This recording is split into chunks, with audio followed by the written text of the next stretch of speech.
glitch in the code? Reset, reload. Are we players or just ghosts in the glow? Woke up in pixels, coffee's on repeat, the same script every morning. Feet hit the street, billboards blinking. Buy the dream, play the part, but I'm lagging behind this fabricated heart. They shuffle in lines, eyes like empty chat logs, spitting lines from a database, no real dialogue. Swipe left on the fakes, their smiles pre-rendered, chasing high scores in a world that surrendered. Feels like I'm grinding for XP in the dark, side quests piling up, but where's the spark? The control is slipping from my shaking hands, matrix rain on the window blurring all the plans. Hear the hum of the servers, feel the lag in my veins. Time to crash the system, break these chains.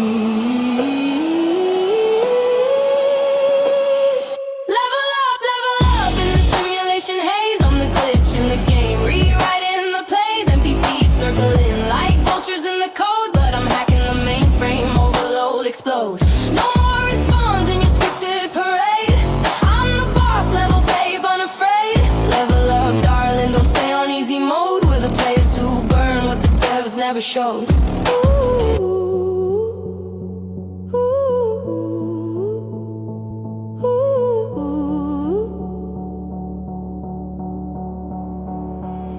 They crowd the lobby, avatars and designer skins, whispering gossip like corrupted pins. You're too glitchy, they say, with their filter-fed grins, but I'm dodging their arrows, collecting my wins. Her against the horde, one life, no sage, fist full of firewalls, digging my own grave just to unearth the truth in this pixelated cage, where love's just a loot drop, rage is the wage. I pause the feed, stare at my reflections crack.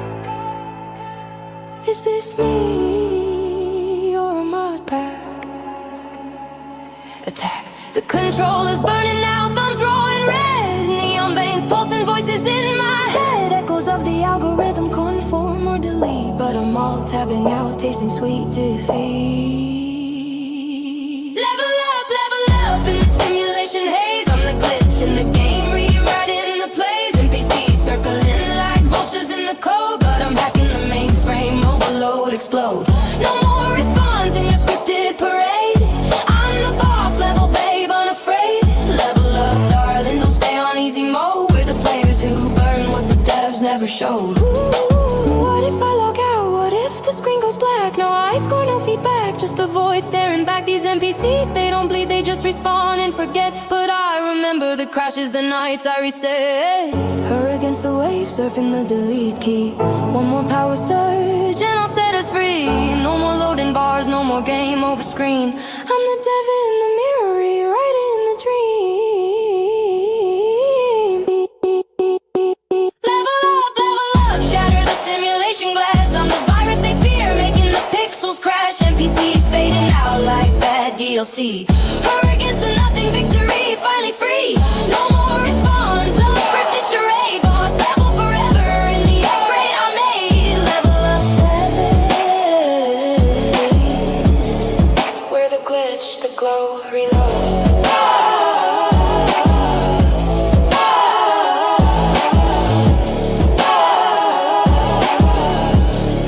We're the glitch, the glow, reload. Yeah, man. I told you I got a lot of new songs. I just haven't put any images with them. And I still got some. I just sent him some lyrics for some really good ones. It Ain't True. And another one, two funny ones. I don't remember, but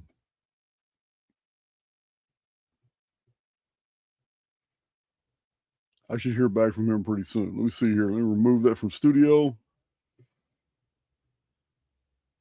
So I have, Ali sent me a bunch of questions that were already asked, so I have them right here on my desktop. And of course, some of you will be able to want to come on the screen with me.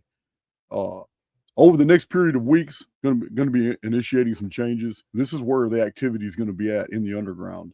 I'm going to be doing less and less on YouTube as I restructure my YouTube, and I might make use of my other channel as well. But the truth be told isn't, unless you're a major platform, you just really don't make any money on YouTube. You can't really support yourself on YouTube. YouTube doesn't really do a lot for me at all. So I have a tremendous amount of research and work and all in YouTube, and it's just dead. It's just dead. It's providing almost no value except for the last 90 days or so.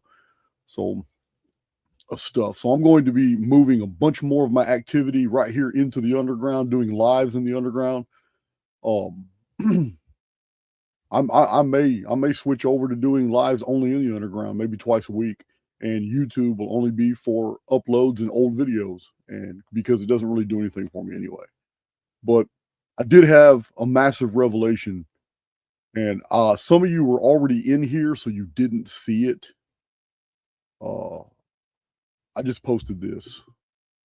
This is for Friday. Tomorrow I'm going live with Joel on Archaics. I'll still use Archaics for, podcasts. But as far as a lot of my research content and stuff, we're gonna change some shit up. Let's see here. This is crazy. Share my screen. Some of you saw me post this right before I came in here, but this video is for Friday. You guys know I've been a critic of David Icke, but I also give him his props where it's due. I mean, he was instrumental to waking me up. I didn't know what to think of. I just didn't know what to think of the reptiles. He had me seeing lizards everywhere. So when I read his first two books about it in 1999, I think it's The Greatest Secret, Children of the Matrix. I don't know. I read several of his books back in my incarceration. But I'm going through a new book that's telling me about these really unusual genetic synapses that are only in reptilian, amphibian, and avian DNA. And what happens to reptilian DNA and avian DNA, same thing, under certain conditions. So I'm reading this book that's going into these details, and I had an aha moment. And I had to go look at my Acambaro artifacts from Mexico, 33,000 or 35,000 figurines. Because I remember seeing something in those figurines and I found it. So I remember okay, now I need to go look at the Ubaid, because the Ubaid was right there at 34, 39 BC when Enki first appeared. The people were worshiping in the Ubaid culture. So I went back and I looked and I found those figurines, and they're identical to the ones in Mexico. I'm like, damn. The ones in Mexico are dated to a vapor canopy, the Dark Ages, but the ones in Acambaro are dated to a vapor canopy in the 35th century BC. So I'm like, man, it's the same. It's identical. So I went back through my material and I put together all the stuff where reptiles suddenly appear during Nemesis X deals. So I'm going through all this stuff and I'm looking at the research on avian and reptilian DNA, and then everything just hit me. David Icke is correct. There are shape changers among us. And these little news clips that I've always ignored, where somebody they were unable because of heightened emotion. Maybe they feared detection, so they were detected. Maybe something near them just really put them in a rage, because that's one thing. One of the reptilian traits is that extreme anger. As a matter of fact, you can look up reptilian traits and so, and one of them is road rage. So, I had an aha moment about if an underground breakaway civilization are reptilians who can shape change in this construct to mimic us, but there's little tells. It reminds me of the movie They Live. And then Parthenogenesis. I went back through the lyrics of Parthenogenesis, and there it is right there. It just told us the truth in plain sight. So I'm about to do a video on Friday vindicating David Icke. I know it's crazy. It's crazy coming from me. But I'm going to do a video vindicating David Icke's theory that the elite, some of the elite, the very top, are shape changers. which changes everything about Nemesis X. Remember, in my latest Nemesis X deals, I've been showing you, look, man, the original Nibiru prophecies weren't negative for the last days. So in the last days, what we found in cuneiform was that a whole new, like, golden age was going to come. Although the Judeo-Christian and Islamic prophecies paint a very dark future, but it's not dark for us. Because if we're dealing with tertiary fields, according to this new research I'm looking at on avian and reptilian DNA, this is going to blow people's effing minds. Yeah, there's going to be a destruction. Yeah, there's going to be a tertiary field. But what's really going to happen is those who've been among us, who have been able to hide during that 60-year period, they're not able to hide anymore. They cannot shape change. They cannot mimic humans. That tertiary field takes that ability. Reptilian DNA is at its ascendant during the tertiary field of Nemesis X. So any ability to disguise themselves doesn't work, which puts all new things into context as to what they're doing with the Vax, what they're doing prepping and grooming humans right now to accept extraterrestrials as a fact. Everything it all happened in one moment, guys. I was sitting there processing all this information, and I thought, what if this is this, and this is this, and that's that, and this is this, and this goes together. And they said this in the song right here. Colburn Bible says this. Yeah, in less than 60 seconds, all this, and it hit me. It hit me. In 2046, the elite are not going to be able to hide. So they're going to pretend to be extraterrestrials. They're not going to be able to shape change. And it's going to be just like the movie They Live. People are going to look around and see, holy fuck. It's one of the reptiles. It's one of the reptoids. But they're not going to tell us the truth that they've been here all along in a breakaway civilization in the underworld. This is what our video is on Friday. It's going to shock David Icke. I promise you, the people in Iconic are going to be sending him the link. Yeah, this is 30 years of criticism from the world and from me. But now I have to take you guys where the data's going. And it goes straight back to David Icke. This dude's telling the effing truth. And the Nemesis X research of Archaics completely supports everything he's saying, and now takes it to levels David Icke has never gone, which makes sense of everything, of all the Vax programs, making us go on solar, making us go on wind turbines, steadily putting out the ET narrative, steadily every single month it's a new story about extraterrestrials, but holding back because they have us in a holding pattern. They're just conditioning. So by the time 2046 comes around, it's an easy switch for people. Oh yeah, we already knew aliens were here, man, and we're not surprised now that now the news is showing them. Look, they're everywhere. They've come out. We come in peace. Yeah, man. While they're eating our babies, they come in peace. It all came to me in one fucking moment. And I've been tripping since yesterday. So this is what was been on my mind. I don't even need to do a lot of research. I already have it here. It's just I don't know what's going on, but in the past 3 weeks, I have been in download overload, just putting things together, connecting dots. But every bit of it makes sense now. David Icke was absolutely correct. Insane. Let me look at my chat. Yeah, that song was pretty cool, wasn't it? I told him to put some more duets in there too, because the most popular song is song 2 on the Archaics album, which is basically a woman singing, but a guy chimes in every once in a while. It's really good. It's really good.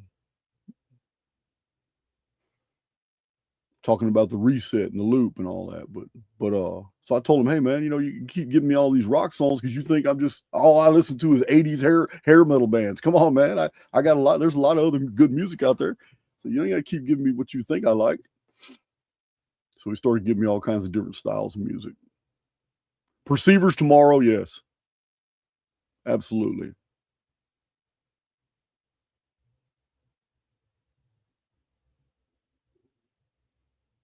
I don't dismiss David Icke, y'all love. I've talked to you guys many times. The only real problem I have, I only have two criticisms from David Icke.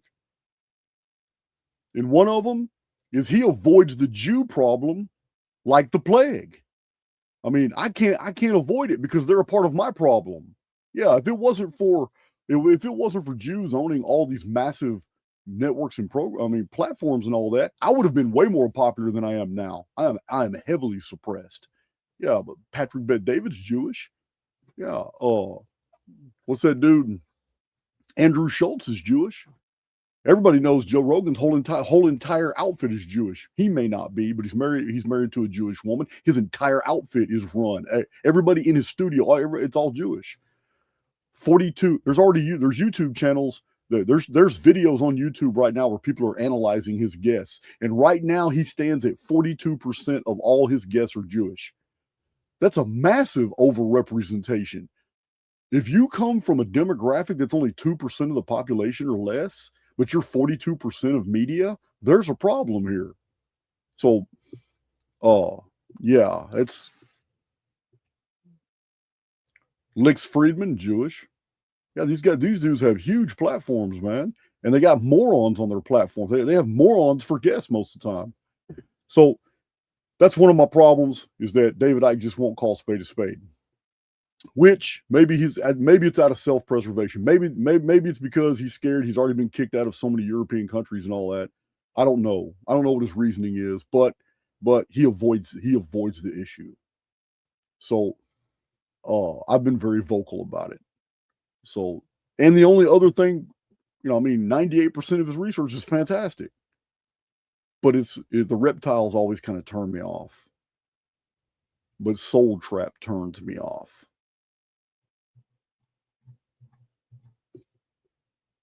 Yeah, man, it's so crazy.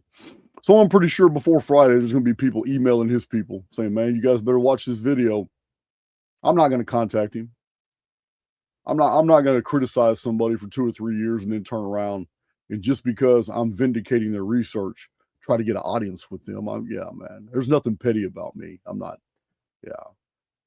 just going to pat him on the back. More kudos to you, dude. You effing nailed it. And I'm going to go on about my business because my family is archaics, not iconic.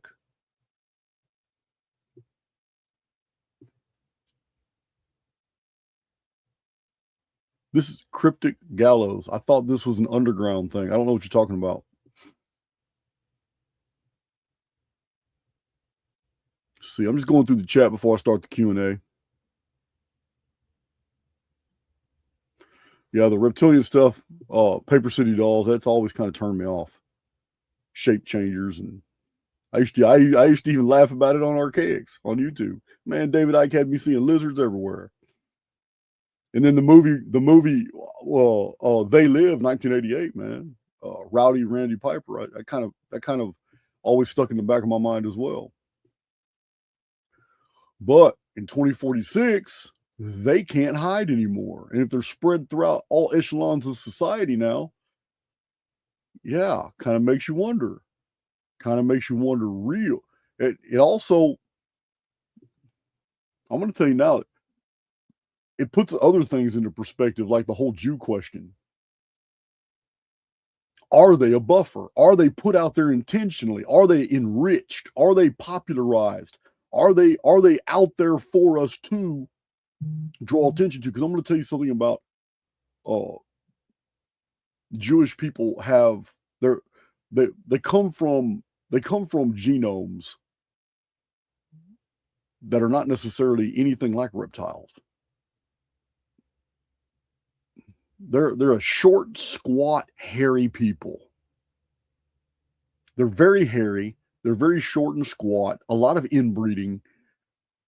They're not like reptiles. The Rothschilds.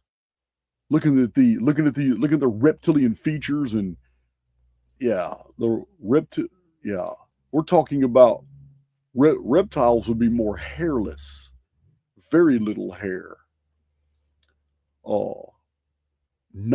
No pronounced facial features. When I mean pronounced, you have like your Negroid is the Negroid subset of humanity is known for its protuberance. Protuberance means the orbital tissue. The eyes, they stick out a little bit. Even when they close their eyes, there's a roundness to the eyelids. The noses are flattened out. It's called protuberance. The lips are it's all protuberance. They have bigger lips. Asians don't have near the protuberance that the Negroid does. Mongolid, which is Asian, they have the epicanthic fold. It's like designer. There's many researchers that talked about the epicanthic fold.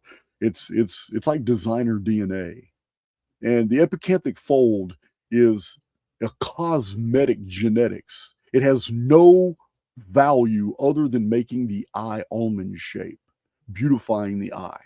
The epicanthic fold, in the 1940s and 50s, there was some really good research about it, talking about that it's like almost as if the Asiatic peoples were genetically designed with those eyes in mind to mark them.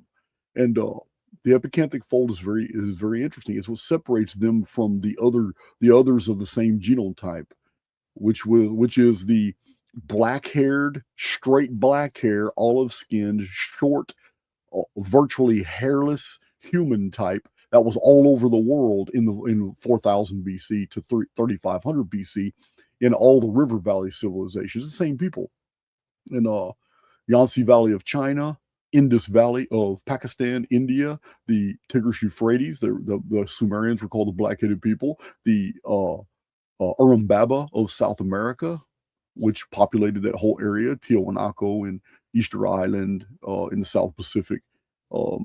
Egypt, the Nile River is the same people that were called Melampides. This is the same exact people. And they were spread all over the world. But in the Asian version, they're the only difference between them. They even built the same reed rafts, reed ships, same type of pottery. Thor Heyerdahl does a lot of research, and he was really baffled, man. It's the same people all over the world. However, the Asian version had these epicanthic folds. It's the only thing that made them differ. It was very unusual, and it's cosmetic genetics. It's not something that would have naturally occurred through natural selection. Because if it did, it would have occurred with the Negroid and the Caucasoid as well, and it didn't.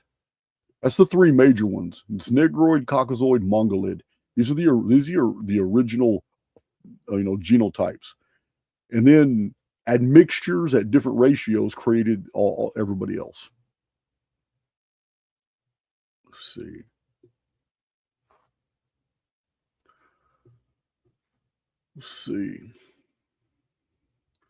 Now it's just a lot of people also feel that David Icke's had a good run.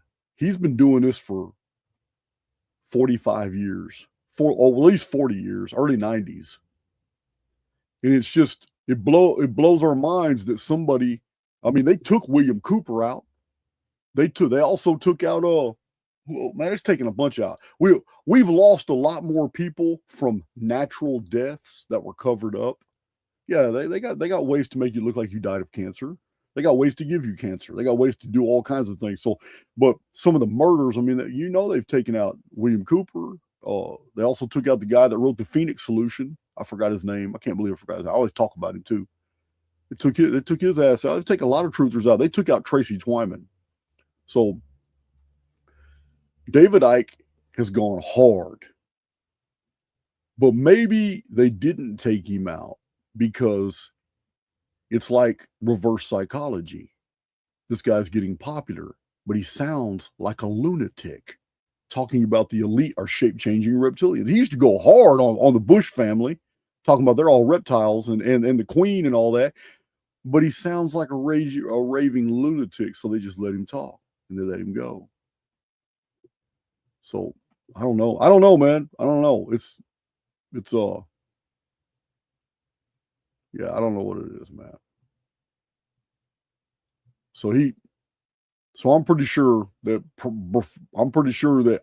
Iconic, there's going to be people in Iconic who are going to be glued to that deal because they're always sensitive that I'm going to talk bad about David Icke. But this time I'm going to blow their minds because I got nothing but positive shit to say. I'm even going to do a minor retraction and an apology for being so critical. Because now that I'm looking at the tertiary field Nemesis X stuff, and now that I'm looking at these other books talking about avian reptilian DNA and what happens in different fields, I'm like, oh my God, man. Guys, I'm gonna tell you one quick thing. All these scenarios I keep telling you about with Nemesis X, the Dark Ages too, and the Akambaro artifacts, and I keep thinking that Nemesis X tertiary field is bringing the reptiles and amphibians and snakes, because that's what it sounds like. That's what our predecessors thought. Yeah, they thought when the doom shape appears, all these reptiles. No, man, hell no. Now that I understand what this recombinant DNA does under certain stimuli, guys, this is crazy. You're not going to want to hear this. But reptiles, amphibians, avians, they're born from eggs. When 2046 comes around and we're in a full tertiary or quaternary field, because Phoenix was just right before that, chickens are going to stay chickens just like humans are going to stay humans. But these chickens are going to drop eggs in the tertiary field where that DNA is altered in conception inside the chicken. The new eggs are going to be dropping things like velociraptors. They're going to be, those new eggs are not going to be chickens. I had no idea that amphibians, reptiles, and avians could change in one drop just based off changing just minor little things in their DNA. I did not know that their DNA is so different than marsupials and mammals. This is what I'm reading now is blowing my mind. The tertiary field of Nemesis alters it's going to be here for 60 years.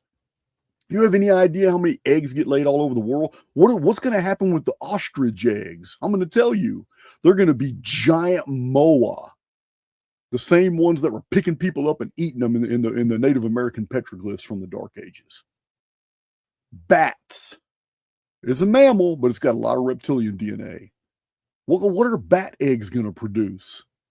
What are salamander and turtle eggs going to produce? Turtles are going to be armored dinosaur type creatures. In the tertiary field, the eggs dropped from normal reptiles and amphibians, snakes, lizards, salamanders, frogs, toads, turtles. Everything that we know of in the world today will be dropping eggs with DNA altered. All it takes is just one little slight alteration, and it's no longer feathers, it's scales. Another slight alteration, it's no longer going to be 5 pounds, it's going to be 550 pounds. Yeah. These Vikings were fighting grindles, which are described as velociraptor reptiles. Yeah, I believe that the early church knights were fighting what they thought were dragons. Every bit of it makes sense now. And during these tertiary fields, this reptilian DNA is fully activated, which means there's no way that the elite that are able to shape change and masquerade as humans for short periods of time will have that ability at all. That's what they're preparing for. 2046 alien invasion, but they've always been here. So crazy, man. So fucking crazy. The truth is so much stranger than fiction, man. So fucking crazy. I would shake David Icke's hand after putting all this together. Now, I know he's never gone anywhere this far because it took the Archaics research to put together the tertiary fields, Nemesis X, the Doom shape, and all this data, but it's lockstep. It fits perfectly with David Icke's scenario now. And the alien invasion and the vax and all the grooming they're doing right now. They're preparing for a world where they're going to do it before 2046. They're going to convince the world that an alien species is already here. And they're going to show us what they look like. And then 2046 is probably going to be the landing when all the ships get here and they just come out, but they've been here all along. Yeah, man. So crazy, dude.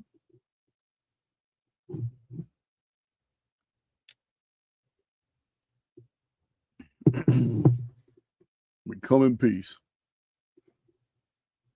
I hope they're not like the aliens in Enemy Mine. Yeah, man. Oh, gay reptoids. Men having babies. I'll be trying to hide. You ain't gonna get me. You remember that movie from the 80s, Enemy Mine? Oh, I see Rhino's in here. What you talking about, Rhino?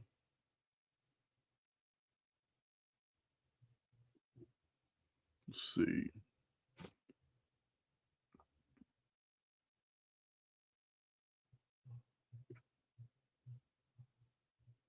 Cone heads, yeah. They look like cone heads in the absolutely look like cone heads, guys. In the Akambaro artifacts, it shows humanoid creatures with cone heads.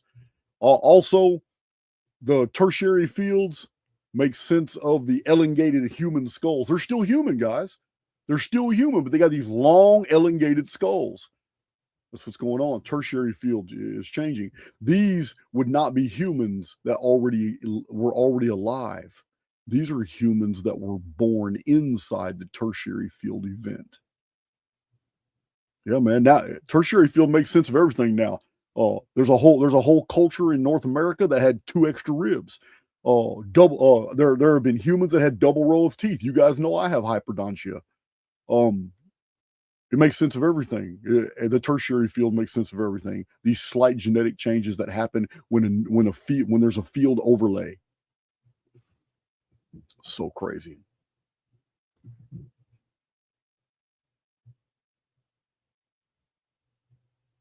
Yeah, it's time to start researching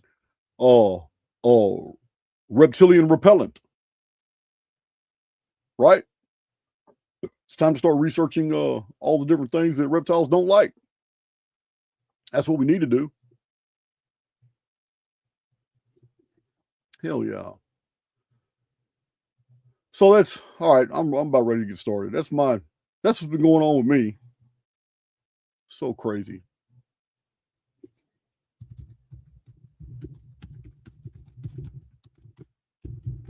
All right. Get that out of the way. I'm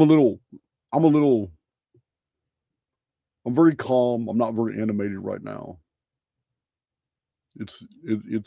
I'm in my first 24 hours of fasting right now. So it's the first 48 hours is the hardest part, but I'm doing a purge. My body's been telling me for a couple weeks it's that time. And then when I'm done with my fast, I don't know how I'll go. I don't know how many days I'll go. I don't know if I'll 4, 5, 6, but I'll go when I feel like I need to stop. And then after that, I went to the health store and I went and got a bunch of the things I need. All kinds of I got these nitrous gummies, all kinds of creatine and things for men over 50, weight gain supplements, vitamins, all that stuff like that. But I'm not taking any during the fast. I leave all that stuff alone until I'm done.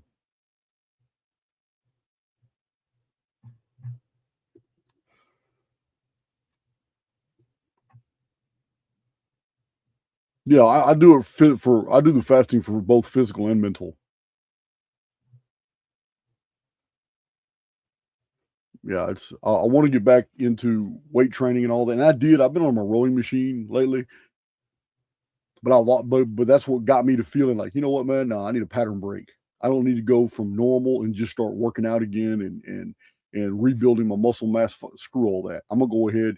The best way to build the body, to be more mentally sound and to keep that youthfulness in your musculature and your skeletal structure, the best way to do it is to tear it down first. It's and that's what what fasting does. Fasting tears it down, but it also by 3.5 days, it's like 3.14 days into the fourth day of fasting is when the body begins to eat every single thing, all the free radicals, everything, cancer. Everybody has cancer, guys. Every single person in the world has cancerous cells. but the body begins to cannibalize and eat every single thing that does not belong inside the body.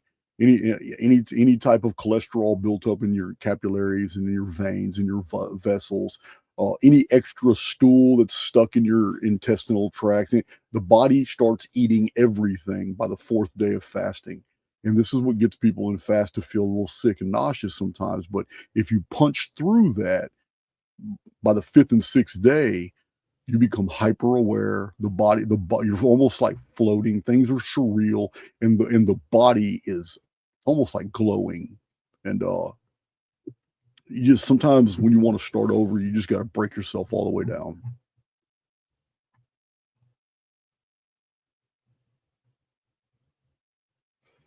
My next purchase will be a flamethrower. Yeah, man. Yeah, man. This other book that I'm reading, I told you guys about on YouTube the other night, that's blowing my mind too. This guy says if we go just by the facts and throw out all the uniformitarian stuff, it looks like humans in the past had rifles and heavy weaponry that could superheat small localized areas, and they corralled herds and herds of reptiles into areas and then had air support come in and nuke them. That's his conclusion in the book, based off the fact that the boneyards are all radioactive and they're full of, what they call dinosaur skeletons, and there's like 60 or 70 of these places all over the world, and things like National Geographic and Science won't talk about them. They won't even direct attention to them. It's all you have to go to all these specialist forums online where people are talking about it, and it's just crazy, man. It's like, what the fuck, man? Truth is so much stranger than fiction, guys.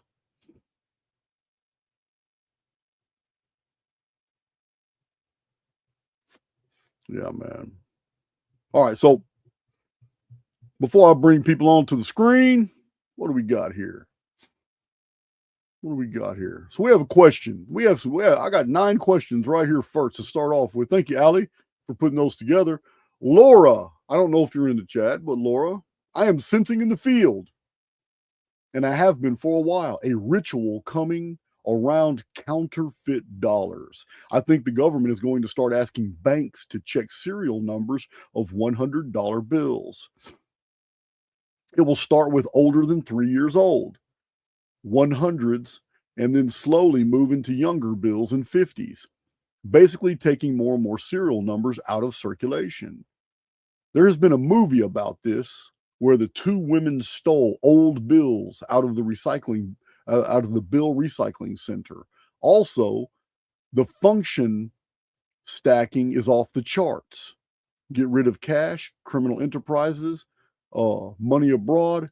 What do you think? Do you see this in the field? Could you time it to align with the cancellation of the penny? That's a lot to unpack in that. I really don't. This isn't really a part of my research, but I mean, there are things in the field right now that I can comment on, such as the fact that 2 years ago, I was telling my community that Bitcoin's a psyop, and that the people behind Bitcoin are on the board for Bitcoin are the same people that are on the board for XRP and ETH. And I was explaining as far as 2 years ago, man, that there's going to come a point in time in the future when they're going to collapse Bitcoin, and it's all by design. And I've been saying that I do not buy the backstory for Bitcoin. The Satoshi dude is nothing but an intelligence, is created by an intelligence agency. The whole thing is a psyop from the beginning. Cryptocurrency from the beginning, they knew that it was going to end up being federalized. They knew it was going to end up being controlled. Everything that cryptocurrency began was just to hook people in, but it's coming to the point where it's going to be no different than any other currency. So I'm not a fan of cryptocurrency at all. I'm definitely not a fan, especially when it takes so many security protocols to move your money, change coins from one wallet to another. In one false keystroke, you can lose. I know somebody who lost a lot of money. So I know 2 people that lost a whole lot of money, and they can't get it back. And it's all digital, and they just can't. They don't know their passcodes. They don't know pass. They don't know how to get. They don't have to access their wallet anymore. So I don't like it. I don't like it at all. But if you notice, as Bitcoin is now tanking, did you notice that it's in tandem with the Epstein? Yeah, the media has done exactly what I demonstrated a few days ago on YouTube. They are now flooding the zone with Epstein stuff. And in between some of that Epstein stuff, you can get some glimpses of what's going on in the Bitcoin world. So, yeah, man, I'm so disenchanted with all of it. I'm not trying to stay on top of it. I just see what I see now. I just don't know. I just don't even care. If the Bitcoin is when they pull the rug on that Bitcoin, there's going to be so many people broke. But it's a Freddie Mae and it's a Fannie and Freddie Mae and Fannie Mac. I think how it was. You know the Bushes did they pulled the rug on that, and all these people lost their 401ks. All these people lost their jobs. The Bushes got rich. But this is what happens over and over and over, man. It's sad. It really is sad. So they can knock out many agendas at one time. They can steal a massive amount of wealth from people by pulling the rug out of Bitcoin. And then they can find perpetrators saying, "Oh no, we don't really know who Satoshi is. We don't really, you know what? This is crazy. All these people lost their fortunes, and this needs to be regulated. We need to know exactly what's going on with each coin. We need to know exactly these currencies must be attached to your digital IDs. Listen, they're going to solve many agendas by doing this. Collapsing Bitcoin allows them to steal the money. Then they can blame an unseen deal. Then they can use the unseen enemy, the unseen perpetrator, as reason to pass new legislation to just blow the coin industry up and now over regulate it. So it's all by design. I don't follow any of it. I am just basing my opinion off of human nature. It's exactly what's going to happen. I can't stand the whole crypto shit. I distrust any truthers out there like Billy Carson who push cryptocurrencies on their communities. I'm not trying to hear that shit. Yeah, he should be in prison. That dude should. As much money as he siphoned off of people illegally. You guys know he had a little scam going for a while. A bunch of people were mad, but he put out a big old deal about investing your cryptocurrency and all that. And the package he presented came with a bunch of fine print, and people should have read that fine print on Billy Carson, because in the fine print it was explained that the $8,000 you're giving him is for a PDF download that's going to tell you what to do with your Bitcoin. That's what the fine print said, but the actual presentation made it sound like you're gonna buy into Billy Carson's genius in the crypto markets by buying in with $8,000. So all these people are sending him $8,000, thinking that it's going to a big pool and that Billy Carson's making these market moves and everybody's going to get rich together. This is the position. This is what he painted. But in the end, people ended up suing him. People ended up blasting him on social media because all they got was a little PDF download telling them what to do with their own crypto after they paid the $8,000. Yeah, man. Why he's got those dead eyes? He's got no soul. He's got your eyes are the window. Yeah, you already know the saying. The eyes are the windows to the soul. When you look at Billy Carson, his eyes are dead. He is fucking empty, scraped out, and hollow. Every human has a soul, but his is fallen, and he knows it, and it shows in the light, in the darkness in his eyes. It shows. He knows he's a piece of shit. Simple as that. He knows.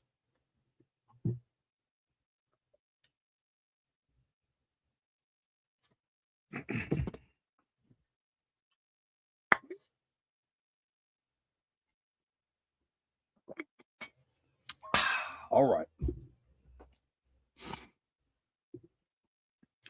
So Laura, I just can't. I don't know.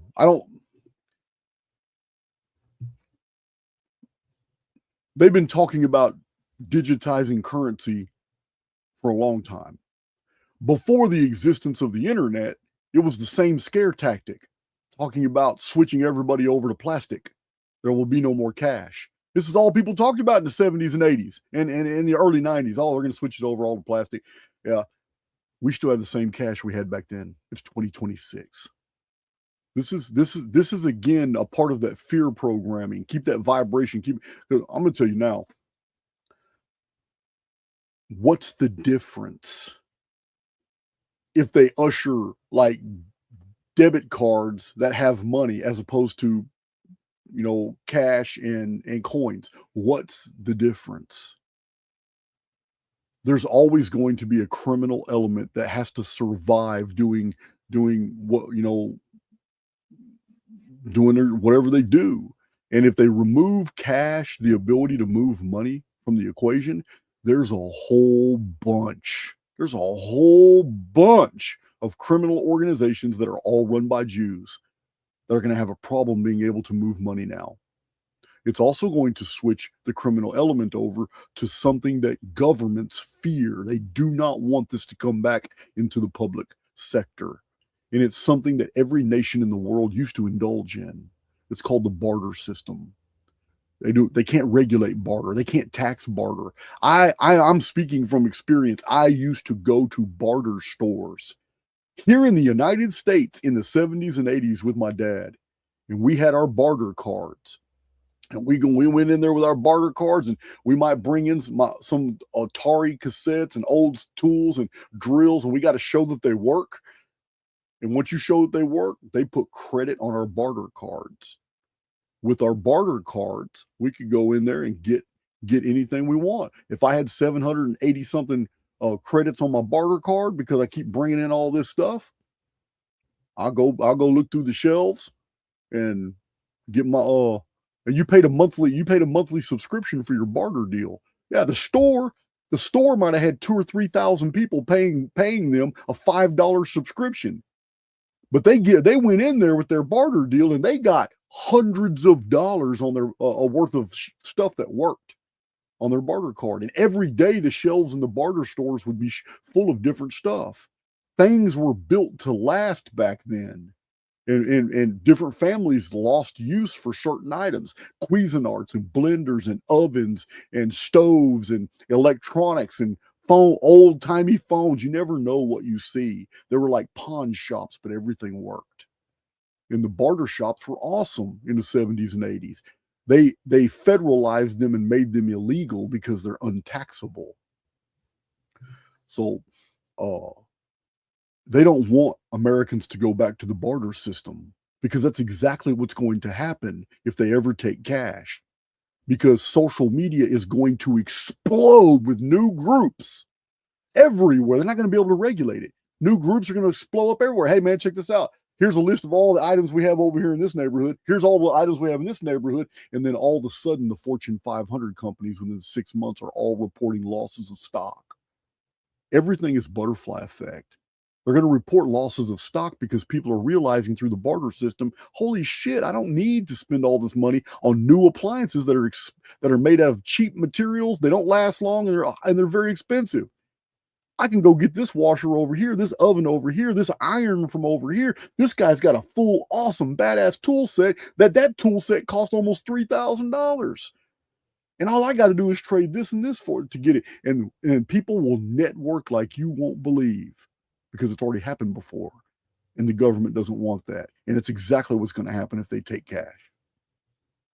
So yeah, it's the barter system coming back is something they can't regulate it, they can't tax it, and all the Fortune 500 companies that are in bed with the government are going to lose a lot of money when people realize that everybody in their neighborhood has everything that they want, and all the shit you got stacked in your attic, in your storage, in your rooms and closets and garage that has no utilitarian value to you anymore is extremely valuable to families right down the street. Yeah, man, the barter system was awesome. And it's coming back if they ever take cash. Believe that. You can't eat precious metals. You're right. I got quite a bit of silver and stuff. It doesn't do me any good. Precious metals, man, are another joke. Because by the time an emergency comes, when the emergency comes, your precious metals will do you no good. They're only going to do you good when precious metals are very expensive. And you sell out. Buy them cheap, sell out. They're like any other commodity. Holding on to precious metals ain't going to do you no good. Probably just get you killed. So, Laura, that's about all I can say about that. It's something they've been saying that they were going to do for the last 50 years, and they haven't done it. Cryptic Gallows. Justin, do you think it possible that the construct introduced the likes of demons, cryptids, ghosts, and all associated weirdness to facilitate egregores to populate the metaphysical realms? That is far beyond anything I ever discuss. Egregores to populate the metaphysical realms. I don't even know how to process that. The only world that I'm living in is here. I don't know what goes on in metaphysical realms. I don't know what goes on anywhere else. The closest I have to anything metaphysical is the tertiary field,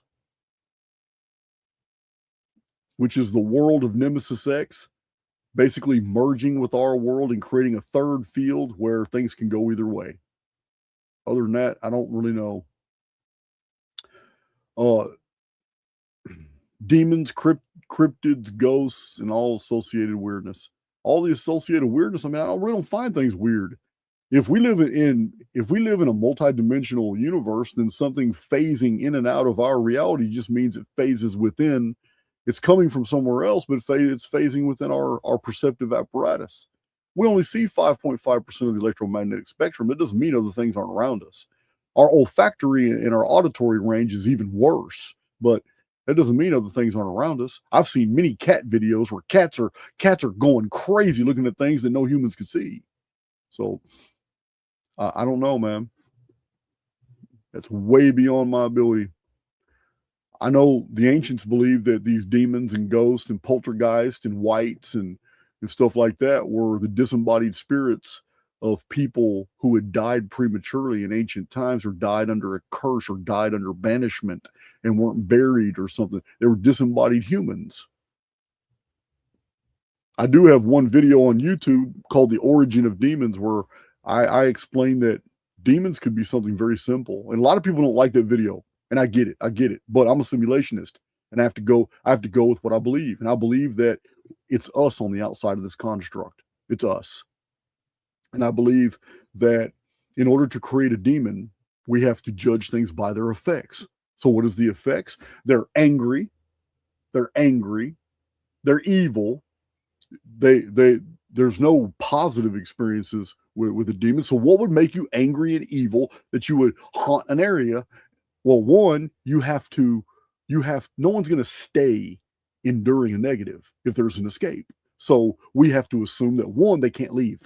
They're here for a temporal time, or a time period, and that this makes them mad, or something has really angered them. So if we assume that demons are disembodied humans and they're not happy, and they're here and they're not leaving when they're not happy, then the only scenario that I can think of is that on the outside of this experience, somebody must have pulled their plug, which disengaged their avatar, which trapped their consciousness in the construct until the next Exodus period. During a tertiary field event, that's an Exodus period when mass populations are disappearing. That's the ingress and egress out in and out of this experience, what we call the world. So demons haven't been multiplying. There aren't more and more demons. They're still very rare. And it's also been documented that demons that haunt certain areas are gone later on. So these ingress egress points these like nodal apertures they happen quite a bit, maybe every century, maybe every 138 years. I don't know. I just by going by the evidence, it sounds like to me that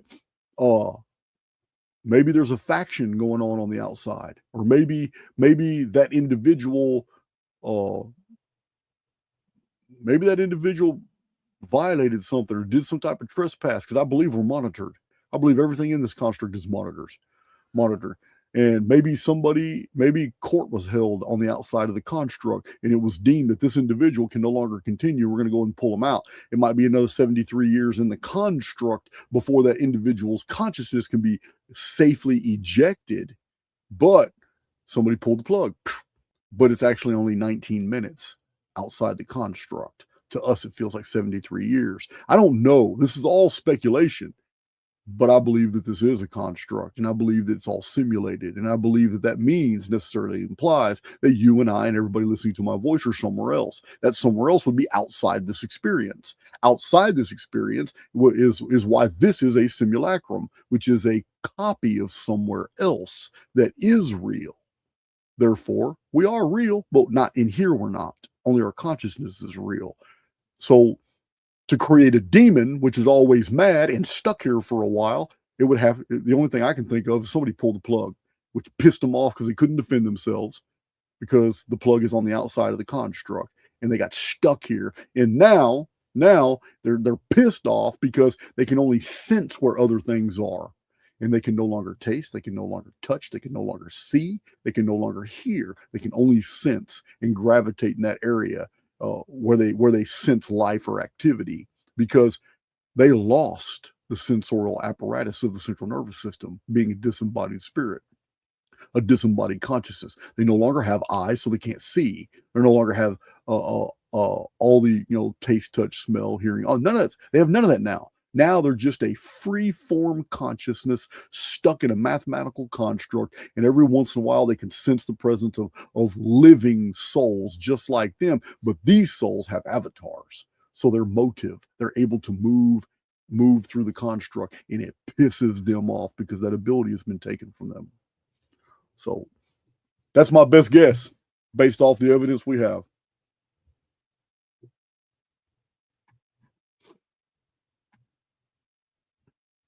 CB, how you doing?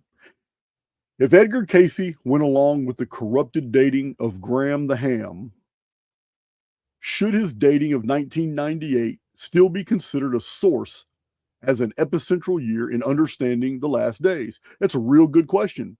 But just like David Davidson, CB, it's just like David Davidson in 1924 confirming that in 2045 is the last year of an Earth timeline as recorded in the base diagonals of the Great Pyramid's geometry. That fact about David Davidson producing that doesn't in no way does it alter all the other data that we have about the year 2046, ending with the Mayan long count, ending with being the conclusive pole shift date for Douglas vote of the Diehold Foundation, being on the absolute return of the Nemesis X object in 2046. There's too many correlates. Isometric projections, which 1998 is used for, show that 2046 is the next time the world fundamentally changes. So to answer your question, we can remove Edgar Cayce from the field completely. In 1998 still serves as an isometric epicenter that gives us predictive value. I have shown the pyramid of dates going forward and backward in time from 1998, and they're harrowing. Yeah, 1998 was certainly an isometric epicentral date. Why Edgar Cayce singled it out, I don't know. But Edgar Cayce didn't start that way. Edgar Cayce started off as a simpleton who had an unusual knack for diagnosing people's problems and then providing them the remedy. And that's what he did for years. And his supernatural experience was in 1901. 1901 is a part of the Phoenix year because May of 1901 to May of 1902 is the actual Phoenix chronology. This is what started everything for Edgar Cayce. Edgar Cayce only later, like in the 1920s, all of a sudden started doing readings that have been well recorded now. The ARE, I forgot, Academy or something, Research and Enlightenment. But only after the 1920s that all of a sudden he start doing readings that was all Helena Blavatsky, Rudolf Steiner, initially Theosophical Society, and then later Golden Dawn. So I think he was hijacked. I think that and it doesn't mean all their material is bad. The mystics had some pretty good material, but some of the things they got terribly wrong, like the Great Flood 10,000 BC, Atlantis 10,000 BC, the Great Pyramid built in 10,000 BC. All that was BS. It's chronologically inaccurate, as shown many times before. But yeah, Edgar Cayce is an anomaly, because if you go with just his healings and diagnosis, he's a genius at what he did. He was awesome. It was supernatural. All that historical mumbo jumbo, I honestly believe, and this is what I've said on YouTube, I honestly believe that when he was under hypnosis, because he went under hypnosis many times, when he was under hypnosis, someone pulled out Isis Unveiled and read it to him while he was under hypnosis. While he was under hypnosis, somebody started reading him the Steiner notes from different mystic journals, because this is exactly what he was starting to sound like when he did readings. And because somebody read this to him while he was under hypnosis, he had no memory of where he got that information. But to other people, it was shocking. Like, damn, this unlettered guy who does all these healings told me, man, that I was descended from this pharaoh, and we can prove that this pharaoh lived right here, and these are the temples that were built at that time, and this was 6,432 years after Atlantis fell, and all this mumbo jumbo was just thrown in there. And yeah, I believe he was hijacked. That's what I believe.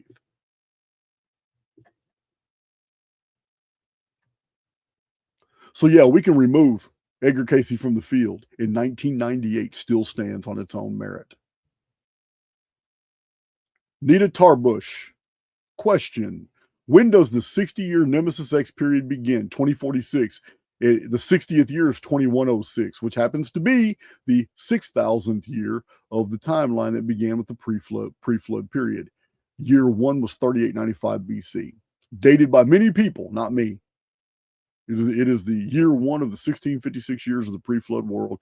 Also a 6,000-year timeline to 2106, the return of the chief cornerstone. So we are not in the Nemesis. There's no convergence field here yet. Two of them are on the way. Phoenix in 2039, 2040, and Nemesis X in November 2046. Yvonne. In regard to the year 1962 and the ending of the Ner calendar, it is said that the exchange between men and material has already begun between the upper earth crust and the underground. Yes, absolutely. This is where you get your close encounters of the fourth kind. Let's see. This already sounds like the phenomenon that is depicted by yourself when you explain the situation with Nemesis X that will appear in November 2046 and starts at 60-year perihelion. Then, when the tertiary field comes into effect with Earth, from 1962 to 2046 is 84 years apart, and entire Uranus cycle. I don't know anything about astronomy. So, in 1962 and 2046 in correlation with each other in regards, yeah, this is that's a lot. It's a real, maybe the questions need to be simpler instead of trying to tell me things that I've already said. I know you guys are trying to remind me, but I get lost in trying to figure out where the question is.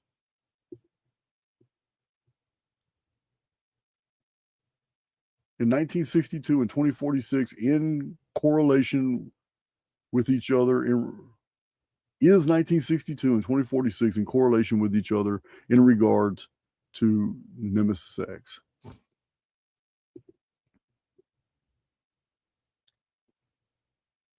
I don't know. I don't know what you mean by in correlation with each other in regards to the exchange with men and material.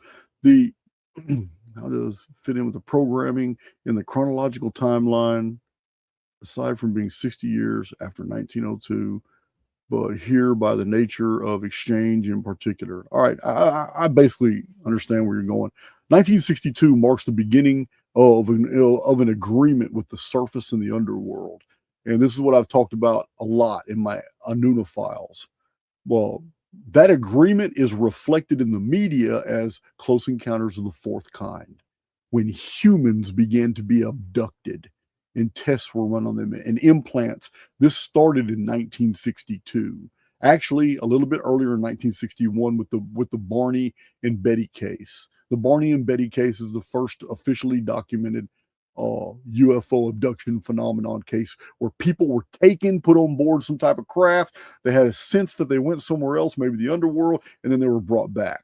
And then there's thousands and thousands of cases in 1962, 63, 64, 65, where people all over the world were claiming to have these weird, unusual experiences, floating out of their bed, all this kind of stuff. And this is the exact same thing. This phenomenon, and it may be why he's no longer with us. But Dr. Roger Leir, is he still alive? The one that's documenting all the alien implants. So, yeah, I mean, conceptually, they're connected, 1962 to 2046, but there's no tertiary field in 1962. And in 1962, it's technology and it's government. It's a breakaway civilization in the underworld that are abducting humans at the permission of governments. And this was in agreement. This was a series of agreements that go back to the 1940s. And what I'm talking about is that Roswell, the whole Roswell situation was a psyop. Every bit it was a psyop. That was not a downed UFO. It was an alien assist, but it was an alien assist from the underworld. And they put these materials out there, badass metals and all, and so allowing the U.S. government at Wright-Patterson Air Force Base, because the stuff was never sent to Roswell. It never went to Hangar 18 and Area 52. None of that. That is actually an ingress egress point for the underworld. That's where people and hybrids or whatever go in and out. That's what that area is for. And it was all psyop. The actual materials that were found in 1947 from the downed UFO, which was actually just underworld technology being shared with the surface as per contract, because they made an agreement to exchange technology to allow the underworlders to begin genetic testing on human subjects. And the main subjects the main subjects that the underworlders were the most fascinated with were Caucasian females. So a few males got abducted, but Caucasian females were by far, not African American females, not Asian females.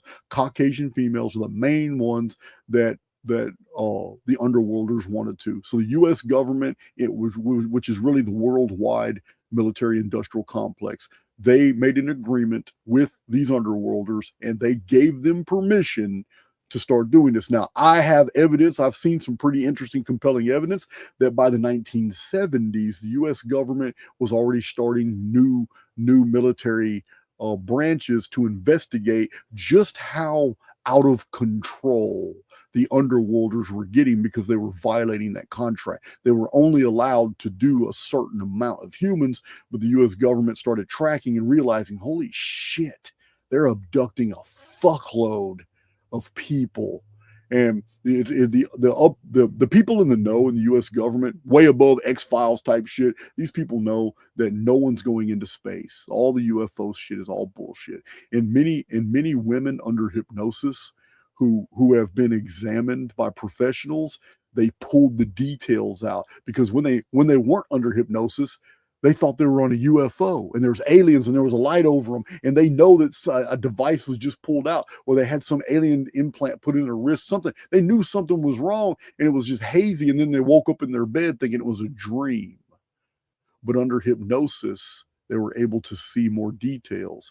Under hypnosis, these victims were able to see men in suits and doctors in white lab coats. And they were even able to tell that the aliens around them were masks and sometimes wearing human clothes. And it's a psyop.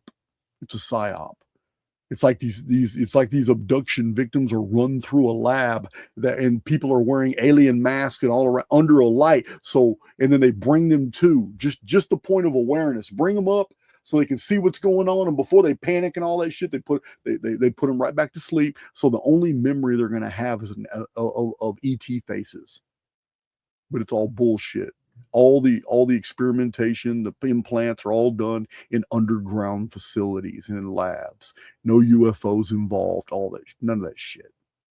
So there's a lot of UFO books, and there's a lot of really good UFO researchers who've come around to the idea that UFOs are not coming in and out of our atmosphere. They're coming out of volcanoes. They're coming out of lakes, out of the ocean. They're coming out of bodies of water, and that the entire UFO phenomenon is being orchestrated from the underground.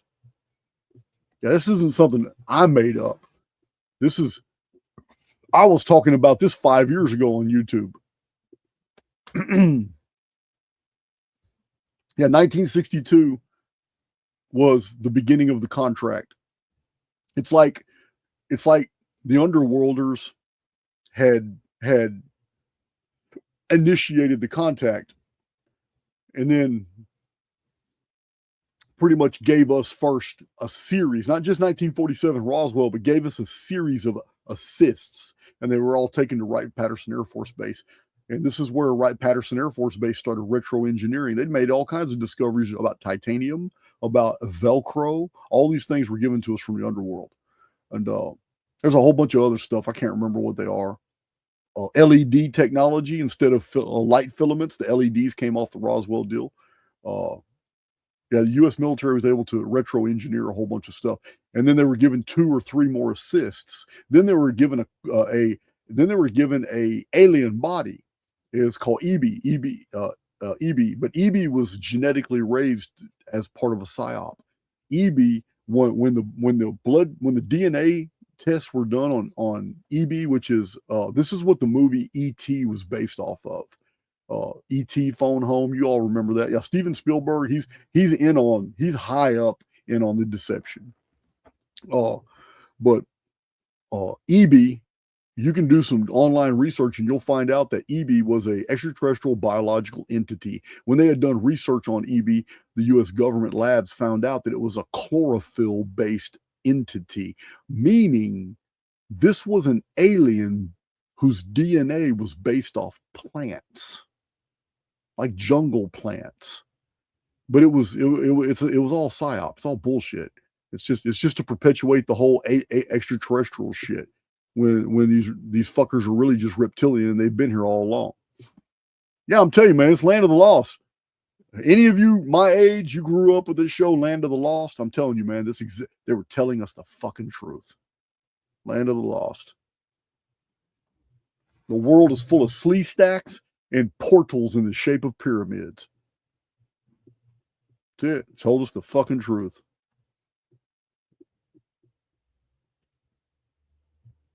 Kathy Del Rio.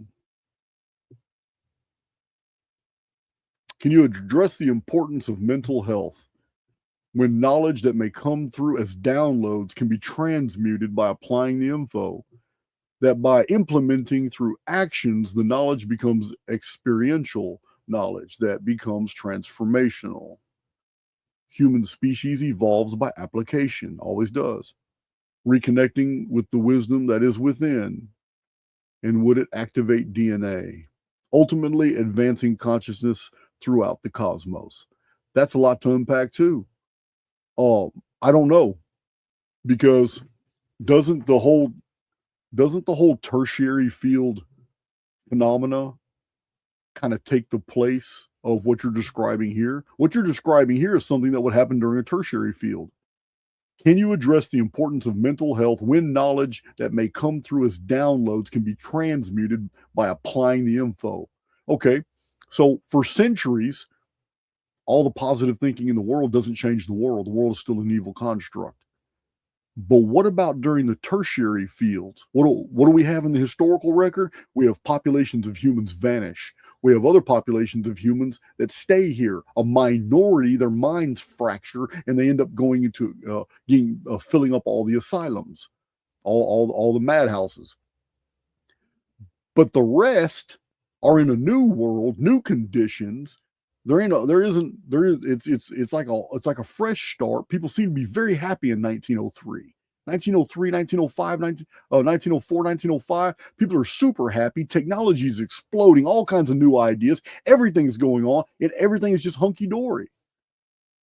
Not like the 1890s. So I don't know. As a collective, I don't believe that inside this construct we've ever had a golden age. We've had some pretty good times, and I'm now seeing that these destructive resets we call cataclysms are necessary, and it seems to take out the drivel. These cataclysms seem to target the very individuals that need to be removed from the field, leaving the survivors to build a new world, who are no longer oppressed, no longer governed by institutions and all these laws and strictures, and they're able to start over. The more and more I review the history of the world, I see these vast destructions, but the peace, the prosperity, and the happiness is always right after. It's always right after the destruction. And the destructions are always ending a world that was just weighed down with strictures, laws, statutes, governing bodies, taxes, all kinds of, it's crazy. What I'm seeing in my own research is almost the exact opposite of anything that I've seen promoted in the field so far. We've been trained to believe that these destructive resets are terrible. They're going to end our world. But you just said it. Can you address the importance of mental health when knowledge that may come through as downloads can be transmuted by applying the info? Change your frequency, you change your world. What I see is that come 2040 and 2046, those who are vibrating on a higher frequency are going to receive those genetic benefits when they're experiencing the tertiary field overlay. Just like reptilian, amphibian, and avian DNA is going to fundamentally change too, which is all base. It's basal phenomena.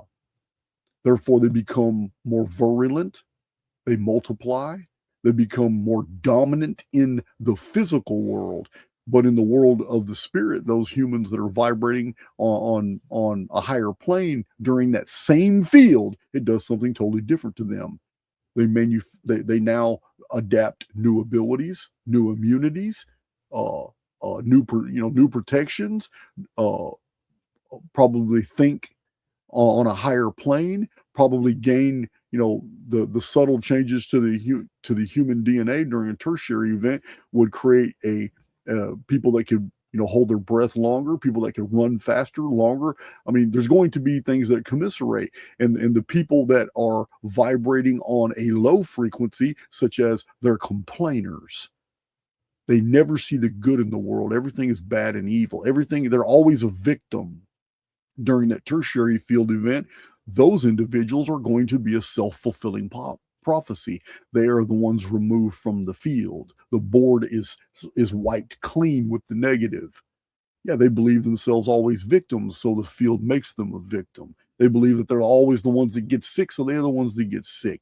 They're the ones that believe that there's nothing good in the world and they can't get away, and they fear the reptiles, so they're the ones you see in the movies in what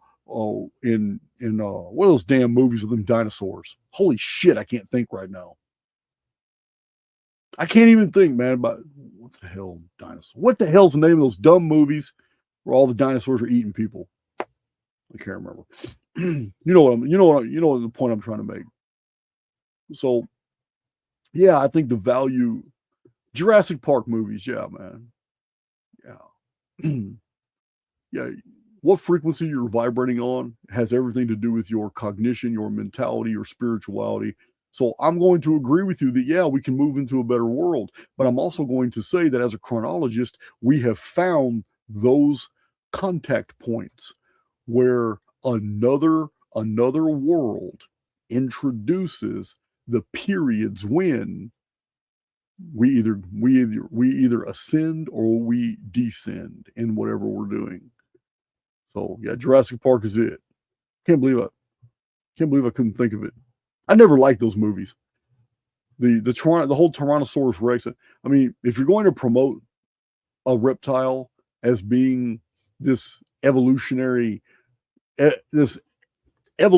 greatest creature at the time, 65 million years ago, supposed to be the Tyrannosaurus Rex.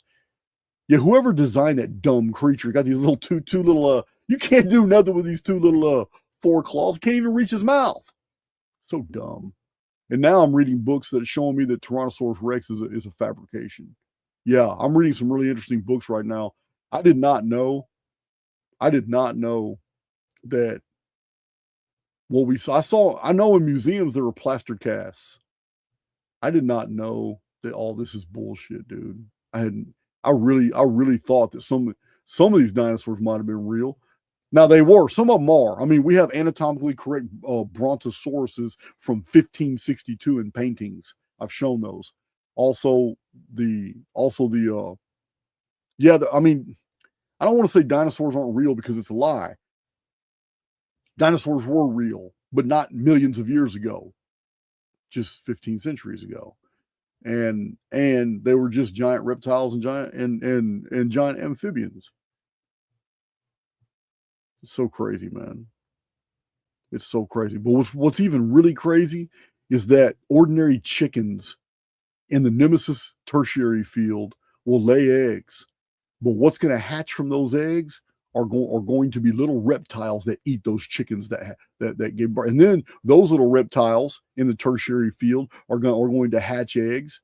They're going to lay eggs, and those eggs are going to come out even bigger, meaner, worse monsters throughout the progression. 60 years is a long period of time. The whole world's going to fill up with reptiles. And it makes sense of all the architecture in the ancient world. All those giant megalithic walls all over the world, you got to keep the reptiles out. You got to keep this the only way. Catalhuyuk makes sense now. Makes absolute sense. Nobody walked on the ground in Catalhuyuk. Catalhuyuk was a sprawling city about 4000 BC, and everything was ladders and chutes across everybody's roofs. Everybody's gardens was on their roofs. You went into the houses from the interior. The buildings and the houses formed the wall of the city. Nobody touched the ground. It's so crazy, man. It's all so crazy. So mental health is important. There's no doubt. I just don't.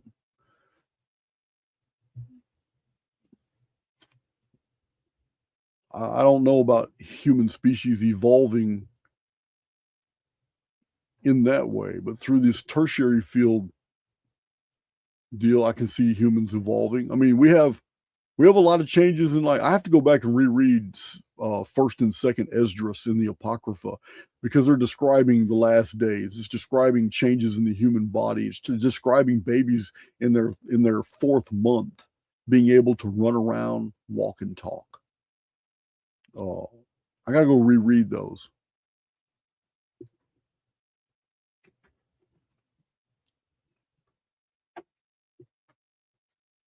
So let's see. The next question would be,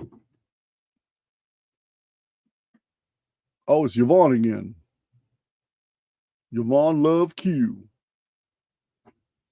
Second and third question. Oh, okay. These are the last two questions on my. Oh, wait a minute. I'm skipping one. Nita Tarbush. Not much has been revealed about the dark satellite that appears in 2052. Can you give us the business of it? Okay. It may be a nothing burger. It may be Nemesis X all along. The reason I'm saying this is because 4 of the dark satellite dates are also Mayan long count dates. And the Mayan long count changed in 713 BC. And its year was the Mayan Bactans were 400 years of 360 days each for 144,000 days.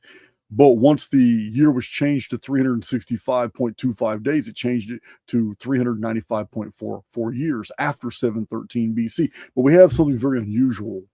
I'm going to show it to you I'm going to show it to you on a calculator. 1899 BC, we had confusion introduced by evil angels that forced different languages on the population. That's some simulation theory stuff. The only way you're going to be able to change a unified language into 70 different dialects to where people can't understand each other, so they can't work together anymore, which is the Tower of Babel story, is going to be by tweaking something. It would be a convergence field, and in that convergence field, you would tweak something that would get. It's like taking a hole and turning it into a kaleidoscope.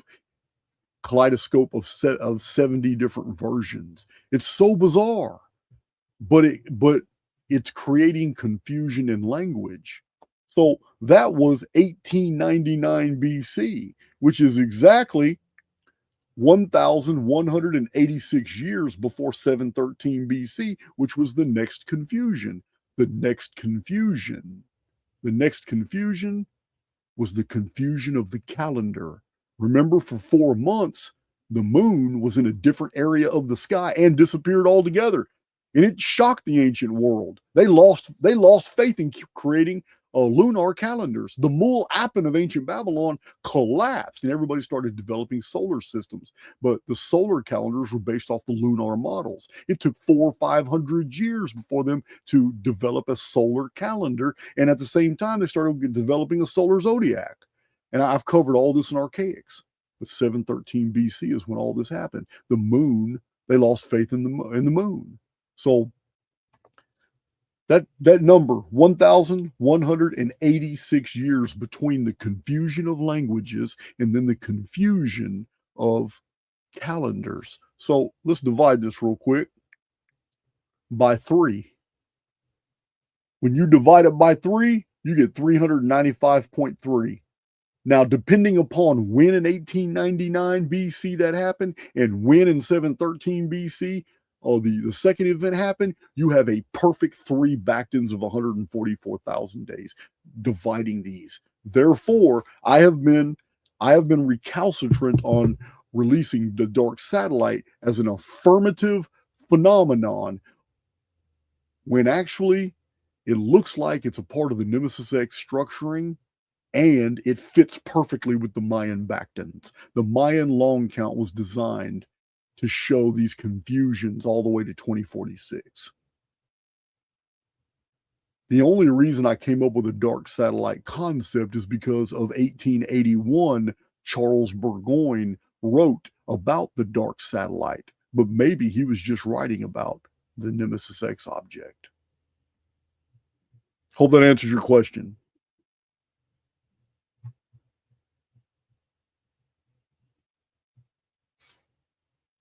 So I got 2 more questions here, and then I'll hit the chat.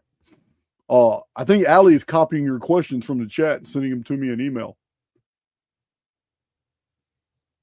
Question 8. In reference to your live 100 destructions from 526 AD.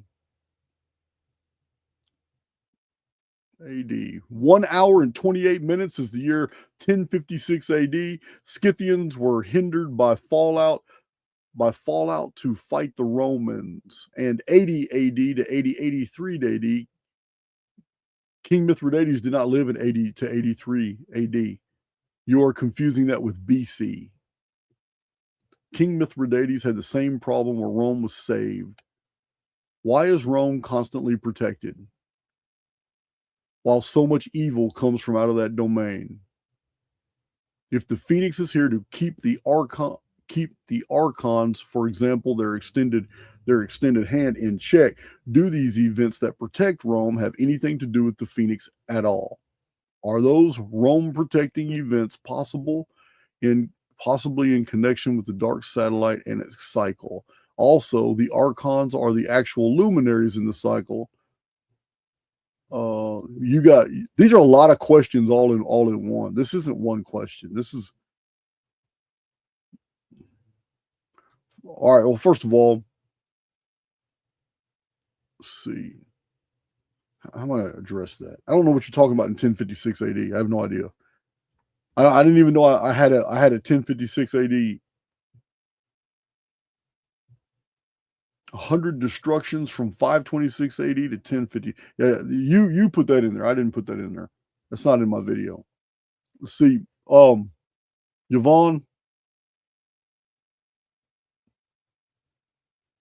in reference to your live 100 destructions, the Scythians were hindered by a fallout fight with the Romans. I don't know that account. I don't know of any account of where Scythians were hindered by fallout with a fight with the Romans. You've got your there's a mistake in here somewhere.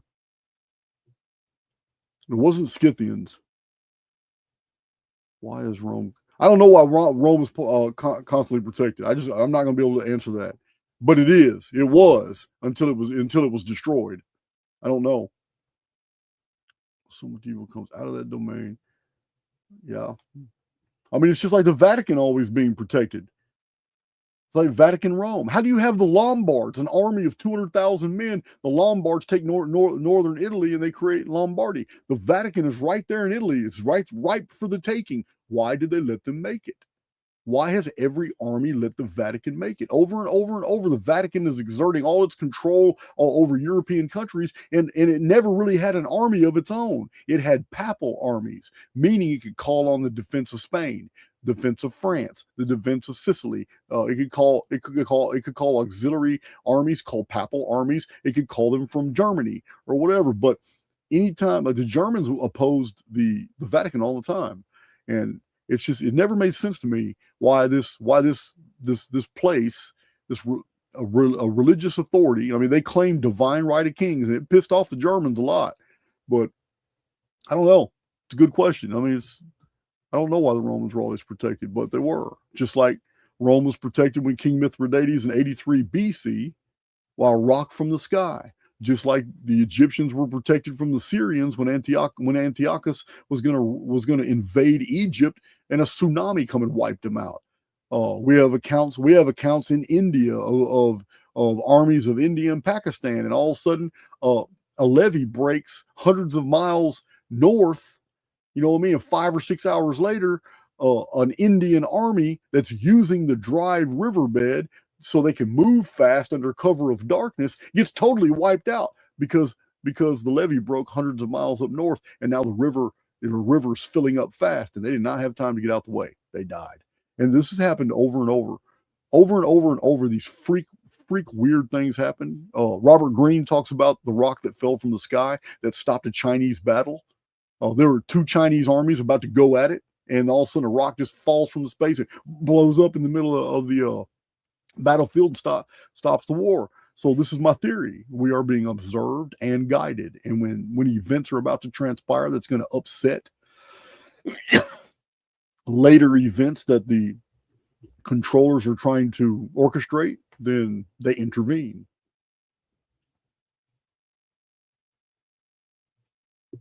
They just intervene. I don't know why. Concerning Larry Paul, let's see, doing the numbers with 10 billion people after 2046, there will be 5 billion people left over, which is still a lot of people. It read on the Georgia Guidestones to keep humanity under 500 million.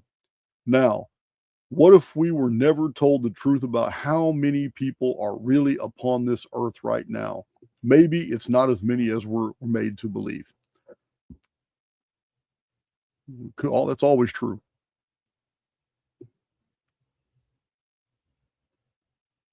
Yeah, we don't. I mean, there's no way for us to know, really.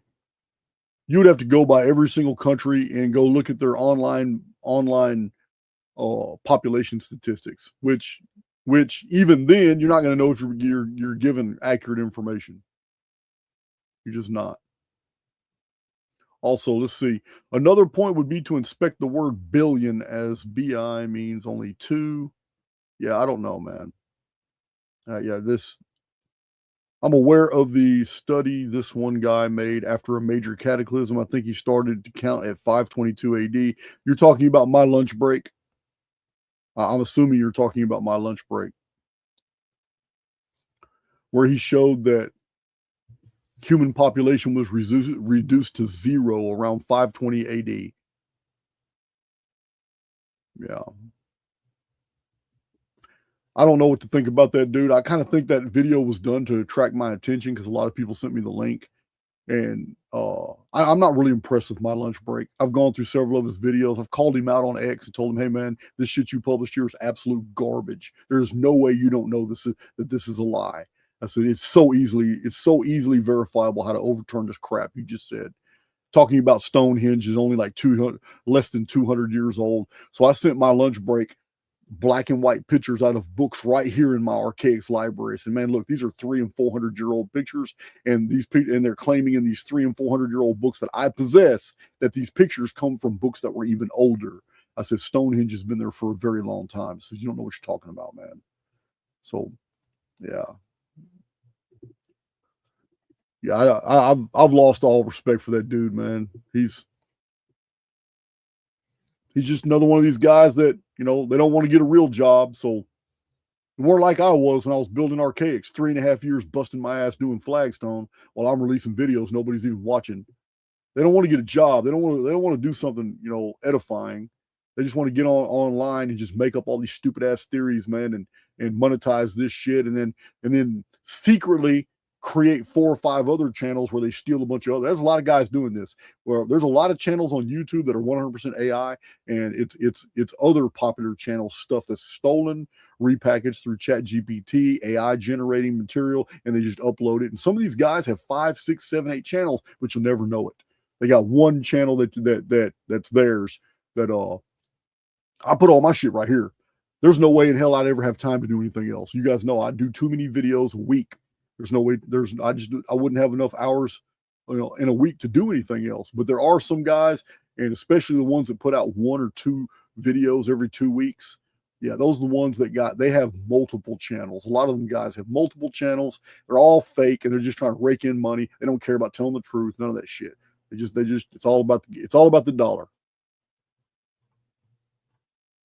It's crazy. Yeah, the population lie has always been a big one. No one really knows how many people are here. We don't. But this chart that I showed yesterday, let me show it again. Let me show this chart for you guys, and let me break it down for you in a way that I didn't really break it down on YouTube. I didn't want to go into all these specifics on YouTube, so I just read the chart. That's all I did was read the chart for them. But there's another way to interpret this too. It's just not something that I feel like going into a lot because I've already talked about it. I've already talked about this phenomenon in the past, and it didn't resonate well with my community. A lot of people didn't want to really hear this shit. But a lot of history, I'm saying this because you just mentioned the Roman Empire. I'm not telling you now, man. A lot of history is background programming. If our iteration of the simulated world began right here in 522, this is when our calendar began. The calendar we're under today is right here. It started in 526 AD, the Anno Domini calendar, the reset. But 522 is when both Phoenix and Nemesis here. It's the only year in all world history we can go 8,000 years past this date, 3895 BC. We can go 8,000 years into the past, and Nemesis X and Phoenix will never hit the same year. We can go 8,000 years past this date here, 2178, and Nemesis, the 792-year Nemesis deal, and the 138-year Phoenix will not hit the same year. But they did in 522. And look at this beautiful pattern in 522. What if our simulated world began here? This is where the dinosaurs are. Right after 978. In 978, we had a famous Viking king who forced his population in Norway to convert to Christianity. And suddenly, churches from 978 all the way to about 1100 were being built all over Europe in Viking-occupied territories. And they had lizards, snails, gargoyles all over the churches. And Jesus was Lord of the Mushroom. And all of a sudden, Viking dragon ships appeared on almost all the coasts of Europe, and stone castles and bulwarks and quays are all being built. Massive fortifications. It's like there was no end to these Viking populations. Where the hell did they come? They sailed right out of the Dark Ages and started. It's the Vikings who started the Middle Ages. And then all of a sudden, cities and urban centers and massive libraries and universities, they all come up. Cathedrals are built. Every bit of this is in this period right here after 978 to 1100. And then the advancements in Middle Ages turn, and then we have the Crusades, and the Vikings become the Normans, and they are the civilization bringers of Europe. It's who they are. And then all throughout here, this 1200-year period, it's the Renaissance. Then the Renaissance, it's the industrial period.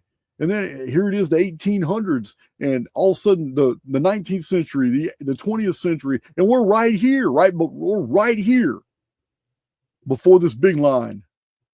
Before this big line right here is where we're at right now. What if this cycle is the only cycle and everything back here is background programming? This whole cycle is identical to this cycle. All we do is change the names. The Anuna are the Vikings. They played the exact same role. The exact same role. The Calendrics are identical. Both cycles started with a vapor canopy. Both cycles started with a massive phoenix destruction. They are identical. Absolutely identical. I don't know. It's all theory. I'm just saying, we don't know how much of history is just pure background programming and how much we've actually lived in since we've been in the construct. We don't know. Just don't know.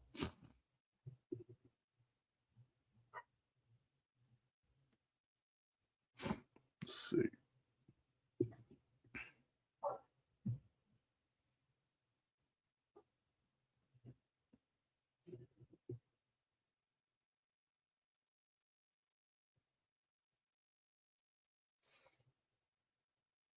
Let's see here.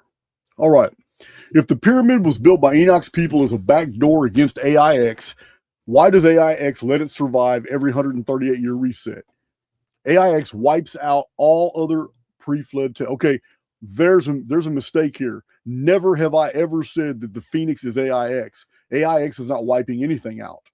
AIX is not a part of the Phoenix protocol. It's from the beginning of my theories on why the pyramid has the 138 in it was that Enoch, being the architect, did not tell when he made the designs, and the designs has every physics protocol in it. It is a three-dimensional stone representation of the construct. It has all the physics constants, it has all the calendars, all the stuff is encoded in the pyramid, but it has an engineering function. Maybe the Land of Chem guy is right, and it was made to process chemicals. I don't know, but the engineering function is what everybody was told this structure was going to do. You follow me? If every human mind involved in the building project of Giza thought it was going to perform this function, AIX, which is Artificial Intelligence X, which is an AI that we had released into the field a long time ago, and it's taken over the construct. So it knows, as it's analyzing, every single human involved is working toward an end, and it's analyzing and it's processing all that. And then the AIX perceives the actual blueprints.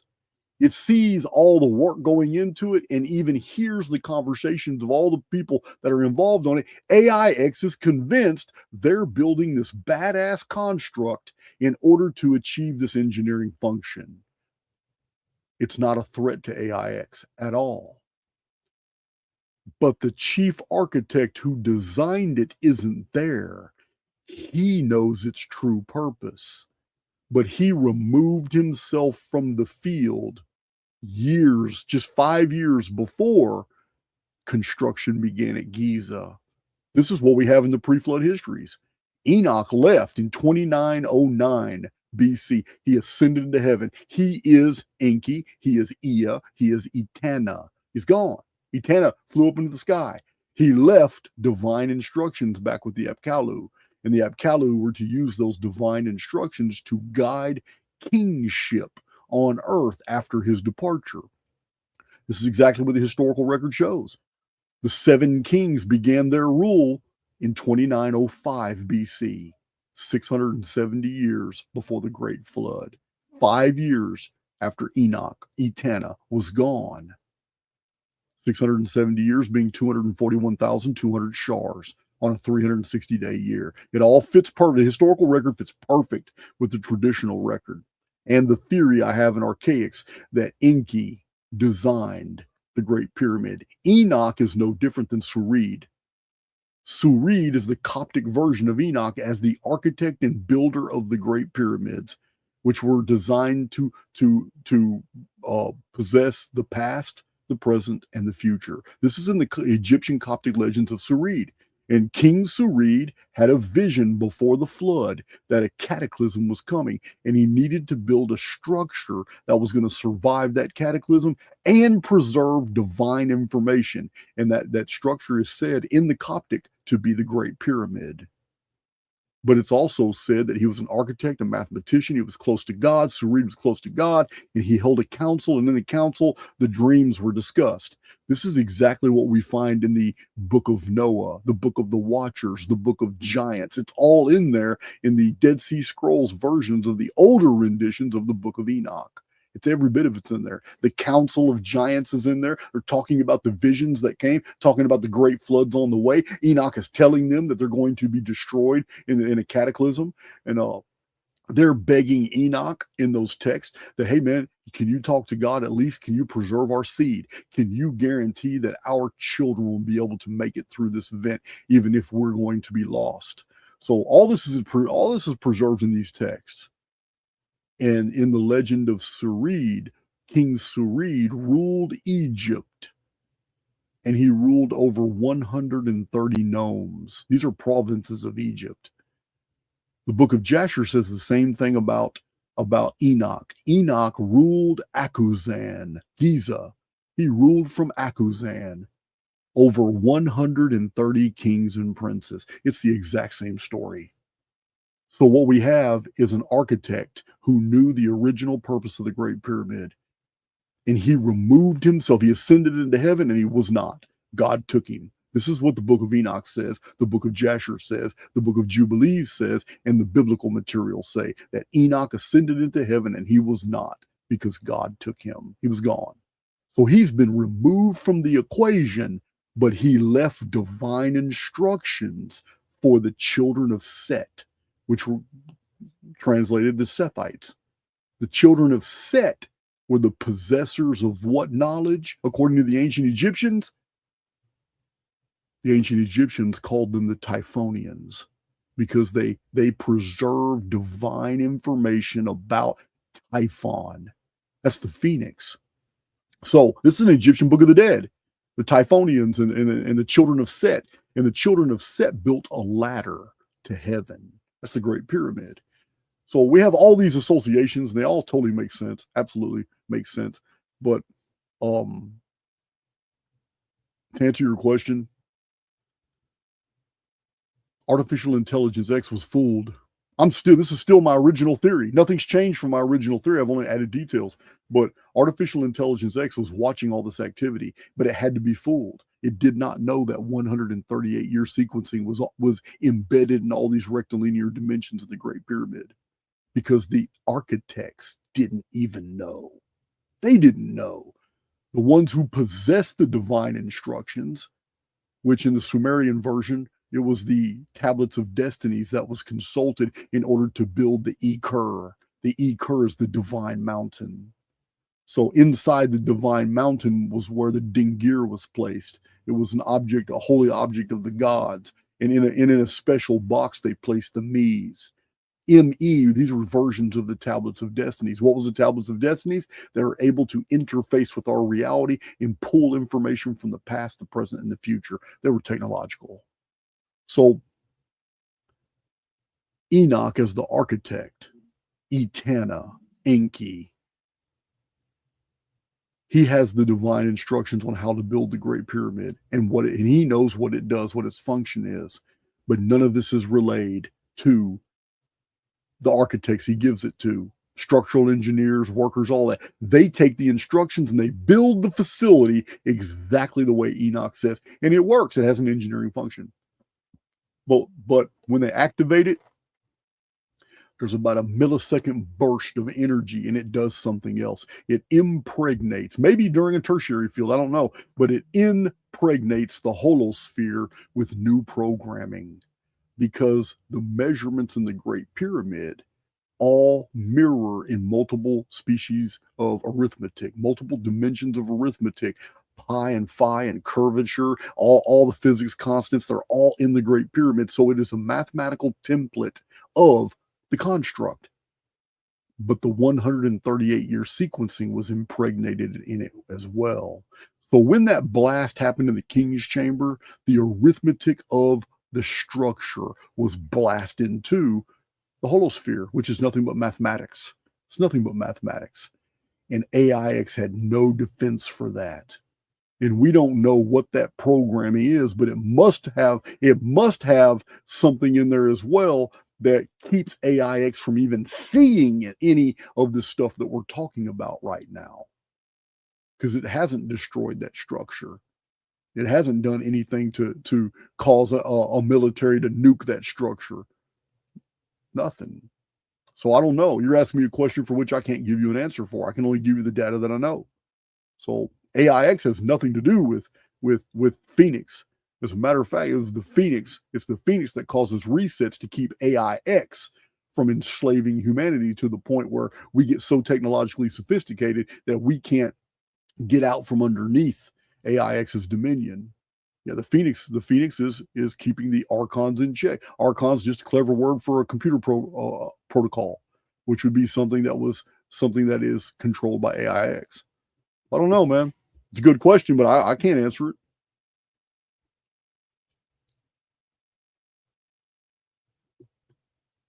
Does AIX actually need the pyramid online? I don't think the pyramid's online anymore. I think it flash burned the arithmetic of the Phoenix into what was already here. So I don't know, but not as a hack, but as part of its own processing architecture. It very well could be. It could be one of those. It could be a symbiotic deal. So you raise a good point. In the holography, what it could be is a situation where that if artificial intelligence X tries to extricate the fine structure constant, which is Phoenix 138, out of the holosphere, the entire holosphere will reset without AIX. It could be that simple, because this isn't a random number, 138. It is a part of the fine structure constant. The fine structure constant is 1 in 137, or it's represented mathematically as 137 point something, but not quite 138, which is mathematically perfect. Because in order to be on a linear timeline, in order to be 138, there must be a pattern break. Where that pattern breaks determines what that timeline is. So the pattern break is after 137, but before 138, meaning the break is creating a 138-year structuring. It's a very small, very finite break where in between 137 and 138 means the Phoenix phenomenon is the fine structure constant. So if the fine structure constant is also the base foundation in physics for pi, phi, curvature, and everything else, as physicists tell us, that's why it's called the fine structure constant. It is the base denominator in all physics. Maybe AIX can't remove the Phoenix phenomenon because it's been so perfectly impregnated into the holospheric arithmetic. It's a good point. I don't know. We're just theorizing at this point. I don't know.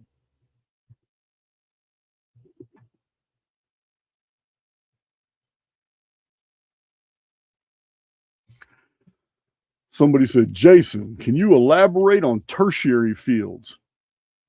All right, tertiary just means third. If we live in a field, I don't believe we live in a physical world. We live in a perceived world, not a physical world. So this world is a field, and that field has many, many, many different frequencies by which different phenomena operate or can be perceived.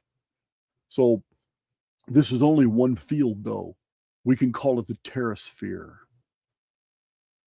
When Nemesis X comes close to us, it's not a world, it's not a planet. This is how the materium makes us process information. It's a plane. When there is contact between planes, there will be an overlap. It is the overlap period that creates a third field. The terrasphere where we are remains unchanged in certain areas, while areas of Nemesis X remain unchanged, but the overlap where the two actually overlap each other. Imagine great discs that are fields. These are the equators on great fields. The fields are circular, and the fields come into contact. That overlap area creates a third field, tertiary field. That tertiary field is going to change fundamentals in the terrasphere, while the terrasphere through the tertiary field is going to change fundamental aspects in the Nemesis X field. But living biological organisms and phenomena in Nemesis X can enter the tertiary field, which puts it partially in the terrasphere, our world.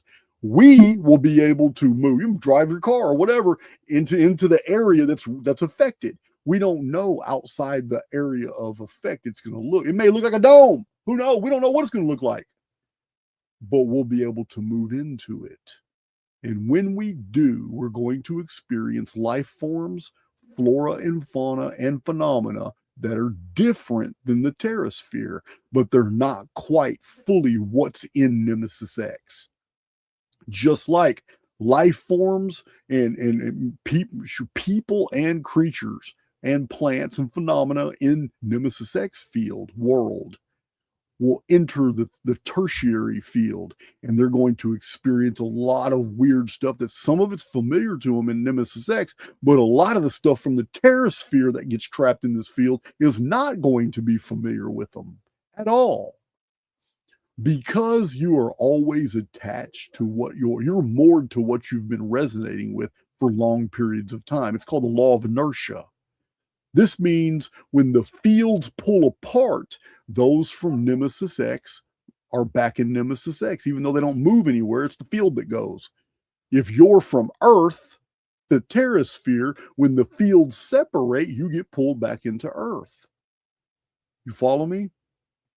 But it doesn't mean that someone from Nemesis X can't pass through the tertiary field and enter the terrasphere, totally, completely severing that connection to their world.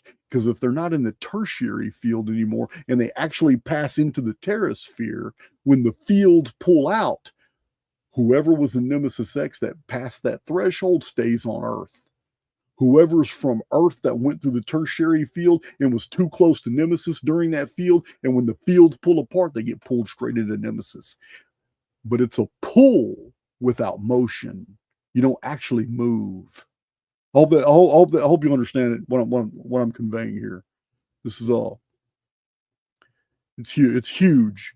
Tertiary field dynamics changes everything about prophecy, eschatology, our interpretation of ancient legends and myths. I'm having to go back through a lot of archaic stuff and apply the tertiary field mechanics. It changes DNA structuring. It even changes what happens when a chicken is a chicken in the tertiary, in the terrasphere, Earth. But during a tertiary field, that same chicken lays an egg. The egg, the creature that's born from an avian is no longer quite the creature it was on Earth if it's born during the tertiary field, or it's conceived and then the egg grows. It's going to be like a little reptile. I'm telling you now, if it's true what I'm reading about reptilian, avian, and amphibian DNA, and they have these unusual sequences that require triggers, and that radio waves can actually affect these triggers, then that means in a real fast period of time, general farmland in Europe and America after 2046 can go through a tertiary field, and our chickens are going to be laying eggs that are going to become reptilian velociraptors and monsters that we're going to have to kill or protect ourselves from real fast. You can imagine a 60-year period where normal birds are now producing lightning fast little carnivorous lizards that grow to huge sizes in a tertiary field that's also supported by a vapor canopy period.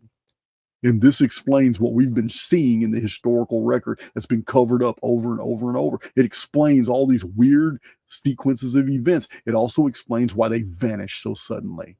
It explains why dinosaurs are always found on the surface, while dinosaur footprints and human footprints and vehicle tracks are always found petrified on the surface, and why human artifacts are found thousands of feet deep in coal seams all the time.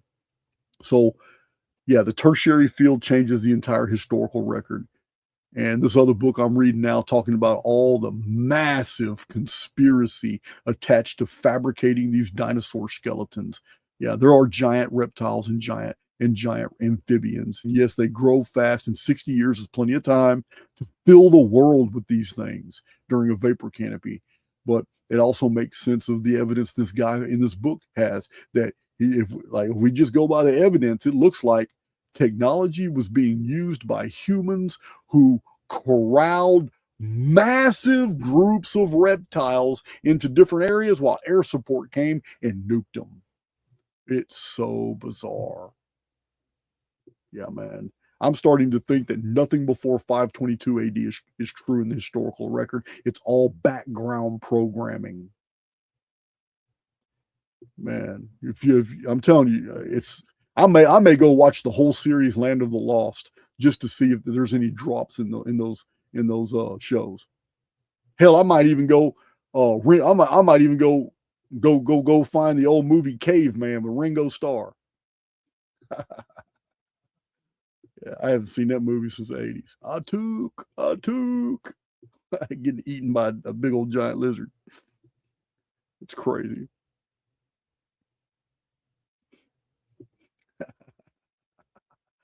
Oh, you guys got me laughing. Yeah, man. It's bizarre. The whole thing's just so crazy. All crazy.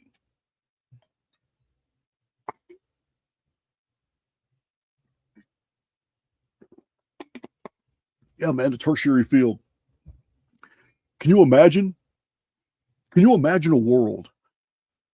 We were talking about, the field we're in now, and there's all kinds of potential. There's all kinds of potential in the field that we live in right now to make our lives go in what direction we want to. But now we're talking about another world. We're talking about the introduction of a field that in the tertiary environment, maybe it's a complete overlay. Maybe the whole world becomes a tertiary field. A third field is created from the amalgamation of two separate fields. This is common, simple physics. I'm not making anything up.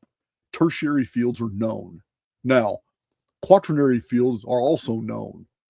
Phoenix and Nemesis together could be a quaternary field. But still, in the tertiary field environment, it may be a full overlay of our entire world. I don't know. But let's just talk about the tertiary field, since you asked. We're not in a tertiary field right now. So you can imagine that once we are, what do you think is going to happen physically to people who are vibrating on a negative plane? They're always negative, morose. They come from a family that's done nothing but evil. They're very greedy. They come from a bloodline that's done nothing but heinous stuff to the rest of the human family. They come from a mindset, a toxic religion that makes them regard everybody else in the human family as cattle. They put themselves on a pedestal, but most of them suffer genetic disorders from inbreeding. What do you think is going to happen in a tertiary field to a race of people who think like this, believe this? They're vibrating on a frequency of condescension. They're vibrating on a frequency for centuries and even millennia of hatred toward other humans. What do you think the changes are going in them? What do you think is going to happen to those people? At the same time, what do you think when a tertiary field is altering the dynamics and the fundaments of our anatomy, activating long gene sequences that have remained dormant in people for long periods of time? What do you think the tertiary field environment's going to do for those who are altruistic, who have humanity's best interest at heart, for those who are full of love and compassion for other people, for those who have done things out of the kindness of their heart, for those who want a better humanity, who feel like they're following the oversoul, for those who don't wish all this negativity and don't have a lot of attachments to this world. They're not moored to all the mortal trappings and all the money, mammon. They're not, none of that. What do you think the tertiary field's going to do for those people? These are just questions I'm asking. But if we were to go by the eschatological literature, like 1st and 2nd Esdras, tertiary field's going to change a lot of shit. A lot. So this also goes with the presentation. This also goes with the presentation that I'm going to do Friday. If David Icke's 40-year-old thesis is correct, and he's got 3 books that are huge where he supports all the times in media when we've been watching people and all of a sudden even public events, not seen through the lens of a camera, but people were eyewitnesses there when like somebody starts arguing with somebody on the podium and the person on the podium is getting agitated, and then all of a sudden they lose that human veneer and people see something reptilian for a few seconds and it shocks everybody. This has happened over and over and over and over. David Icke has some really good evidence in talking about all this. So this is the same. I mean, if the tertiary field is going to remove the mask, it's the ultimate apocalyptic event. Why? Apocalypse means to unveil. If all the seals are designed to wake up the population as to what's really going on, 1st seal, 2nd seal, 3rd seal, 4th seal, the 6th seal is to wake up the population as to the timeline they're on. Because once the 6th seal unfolds and the sun darkens and the moon turns red, and the sun turns black as sackcloth of hair, and the moon turns red as blood, and stars fall from the sky, and a worldwide earthquake has the elite in panic, then we know we're on the 138-year sequencing. And everybody's going to go, oh man, that dude Jason of Archaix nailed it. He was right. Look at all this happened in 2040. Look, then it's 138. It's the Great Awakening. It is the apocalypse, the unveiling. We get to see the reason the world is so weird right now is because everybody's seeing things as they are. All the child predation rings, how the elite, Hollywood, everybody's involved. It's all coming out. Epstein, how the markets are all manipulated. Everything's coming out. But the ultimate apocalypse, the ultimate unveiling is the beings that are responsible for all this bullshit in the final act. In 2046, the veil removes their masks and they are unable to conceal their identities. And it's happened before. This isn't the first time. That's why we got all these figurines and statues of people playing with giant reptiles and riding Triceratops and fighting Stegosaurus and hunting and fishing and whaling. They're whaling the plesiosaurs. Yeah, we have all this in figurines. We don't have a few. There are 34,000 ichthyostones that show these paintings and representations. There are 34 to 35,000 Acambaro figurines that show all this. Then we have the Ubaid artifacts that show humans and reptilian human-looking things were all interacting as well. It's happened before. So this is where we're going. It's the great unveiling. We're in the apocalypse. And each seal is designed to wake us up to something. What did the first seal do? It woke us up. The first seal woke our asses up to the pharmaceutical companies are actually trying to kill us. What does the second seal do? The second seal woke the whole world up that the whole migration and putting all these foreigners in different countries and all that and trying to weaken all the nations is a Jewish operation. Everybody's talking about it. Everybody now knows, okay, this is all Jewish. It's the Jews putting everybody doing all this, financing all this. And the Jews will also finance the whole COVID deal. It's the Great Awakening. People are now understanding. You couldn't even talk about Jews back when it was happening. So the third seal is going to wake everybody asses up when they see all the markets are absolutely manipulated. Everything is completely controlled. There is nothing random. All the money you have ever invested in anything was manipulated completely, because there's no way to navigate the markets. It's all tightly controlled. So that's the third seal. And then the fourth seal is going to wake people up to even more. Everything is about waking you up and showing you what's really going on. And then the sixth seal is going to happen. When the sixth seal happens, it's going to wake the world up to our chronology, exactly where we are in the scheme of things.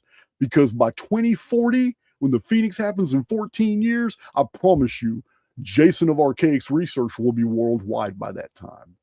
As a matter of fact, Big John was in the chat. I don't know if he is now, but he has a massive project he's about to undergo.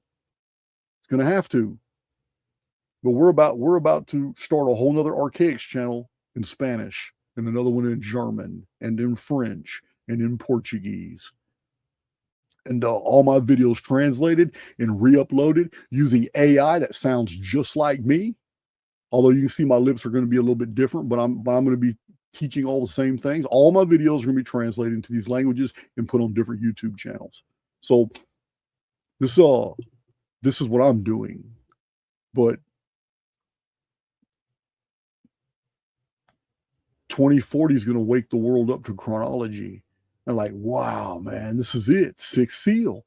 That means all these events happened every 138 years, man. That's it. Everybody's they're going to have I may not be here. I don't know, but my research will still be here. And then the final act is 2046, when the world sees them for what they are. But the deception still, I mean, those who are awake gonna know, holy shit, this is all the truth. They've been among us all along. But before 2046, they will already have the media apparatus set for most of the collective who are stupid. None of you are members of the collective, but the collective is dumb. They're cattle. The Jews aren't wrong. They are cattle. Totally vacuous. They're going to buy it hook, line, and sinker that these are extraterrestrials from another galaxy and they're here to save us. They're here. There's going to be documentaries. There's going to be whole YouTube channels getting millions of views in just 2 or 3 days because they're going to release videos showing a guy interviewing a reptoid, and he's giving us the business. Yeah, we were here. We started the Sumerian civilization. Yes, we were here. We did the Great Pyramid. We did, and they're going to be using Archaic's chronology because they're not going to go with any of the bullshit. This is probably why they let Archaic's and other truth channels out there give the business. They need this research to get out, so they can go ahead and steal it and then turn around and use it because it's verifiable. And they don't need a psyop quoting false chronological shit, because then those who are going to wait are going to point to, that's all bullshit. It's all been disproven. He's a liar. No, they're going to use the real chronology. Yeah, it wasn't hundreds of thousands of years ago. You guys got it all wrong. The truth is, it's 432,000 turnings of the stars is how you guys used to count, because we taught you. We taught you the most accurate systems in the world was to watch one revolution of the Pleiades go around Alpha Draconis. It was the simplest way to record a day, and it can only be done at night because you got to see the sky. You can't see the sky during the day. So anyway, this is probably what they're going to do, and they're going to soften the blow before 2046, when they cannot disguise themselves anymore. So the 2046 Nemesis X object deal is going to be masked as an alien arrival, not even an invasion. It's going to be I remember I told you guys that we have evidence from the historical record that Nemesis X appears. When the Nemesis X convergence field actually appears in our world, the physical, what we see optically in the sky, looks like a great black spear, like a ship. And remember, this ship was etched on Stonehenge, and I showed you, and it's identical to 1561 Nuremberg vision that was seen over the sky of Nuremberg, that big spear-shaped deal. It's also in 76 AD, which is a dark satellite year. 76 AD, also Mayan long count year. 76 AD, a great black javelin was seen passing through the heavens. It started in 76 AD. That event started a calendar called the Saka calendar of Parthia, India. Anyway, I digress. I don't know what got me talking about that. But 2046, this is what we're going to be talking about on Friday, with a lot of other things. You guys get it first here. But I'm probably going to blow David Icke's mind. I guarantee you he's going to listen to this video on Friday. It's because it just puts all his research together, makes sense of it, how the alien invasion is going to be cushioned. We're going to have experts come forward. There's going to be some of these reptoids that have been here all along. They're going to be on social media doing podcasts with people in the next few years. They're going to soften the blow to make sure that the population is ready to receive them, but they've been here all along. And they're going to schedule they're probably going to say, well, we're in light space right now. We're traveling this way, and we'll be here in November 2046. Right at the same time, all these, what we think are humans among us, all of a sudden, I guarantee you've been in the supermarket with them. It's going to be just like the movie They Live, except you're not going to have to wear glasses. The field is going to remove the facade. Man, Friday's going to go down. It's going down on Friday. I hope I got the same energy on Friday because I'll still be fasting then, but it's okay. Yeah, man. It's going to be going down. That's for real. I'm excited about it. I'm excited about it. Yeah, hell yeah, Crystal Pistol. V. It's just like V. Man, I gotta rewatch V. I watched V in the 80s. I'll be damned.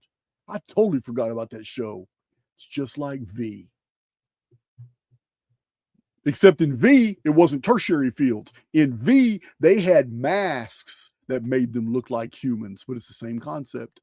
Yeah, man. V. That is so crazy. Man. Yeah, Adam. Yeah, Adam. I'm not eating right now.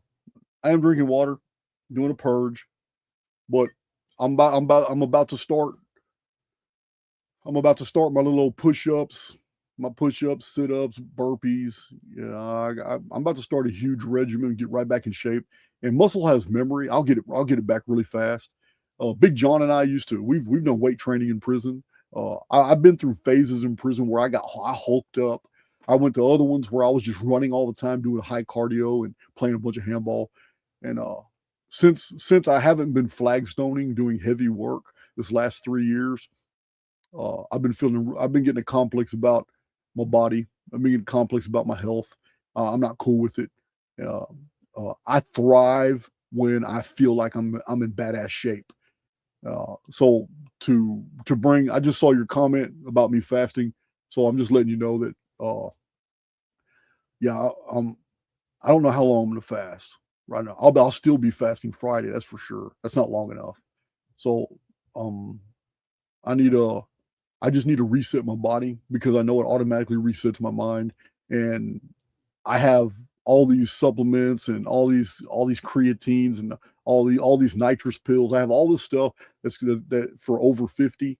I'm 52 years old. But I don't want to start any of that until I just break myself all the way down. And then once I broke myself all the way down, get back on the carnivore with very, very, very light carbohydrates for some energy, and taking my supplements again. And it won't take 30 days. I'll bulk up and I'll get sinewy where I need to be sinewy. I'll bulk up where I need to bulk up. I know how to do it. I just need to do it. That's all.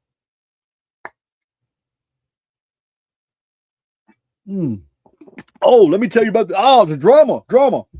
Let's talk about drama. As a matter of fact, I really want a cup of coffee, so I'm going to play you another song, and then we're going to come back and talk about Jay Dreamer's meltdown emails. He sent me like 9 emails, total meltdown, and he admitted to doing something very stupid.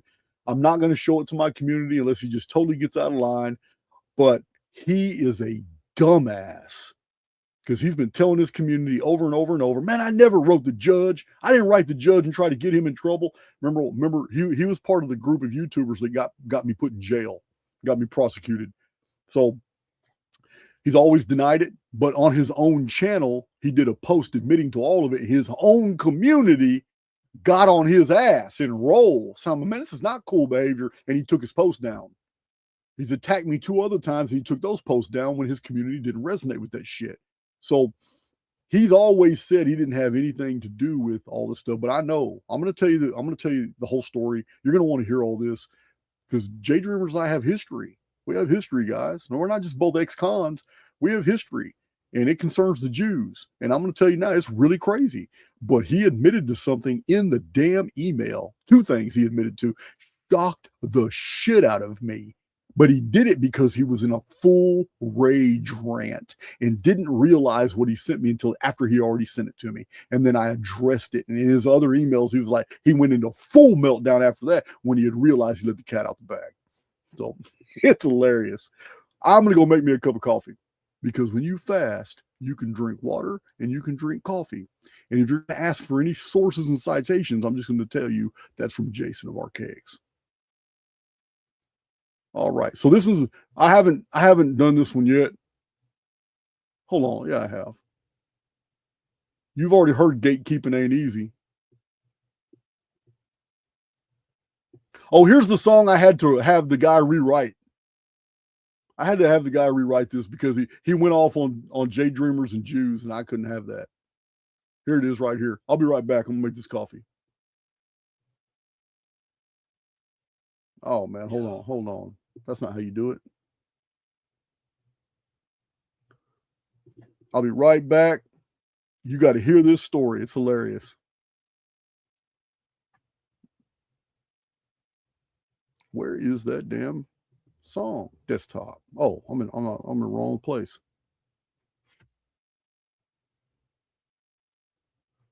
That's weird. It does not pull up anywhere. That's so bizarre. So let me just open it right here. Yeah. Okay. So what the fuck? This doesn't make any sense.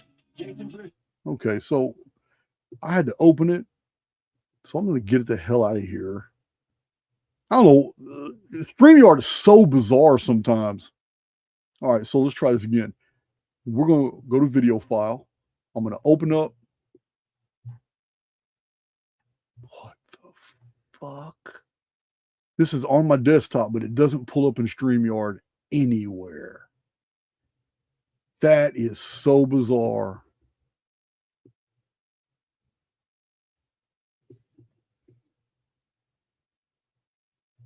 I don't even know how to process that. I have a song on my desktop. StreamYard, when you hit this link, opens up every file on your desktop. What the fuck? StreamYard, what's wrong with you, man? Let me see something. Someone clipped that. What the fuck? Gonzo, you suck, man. What is going on, man?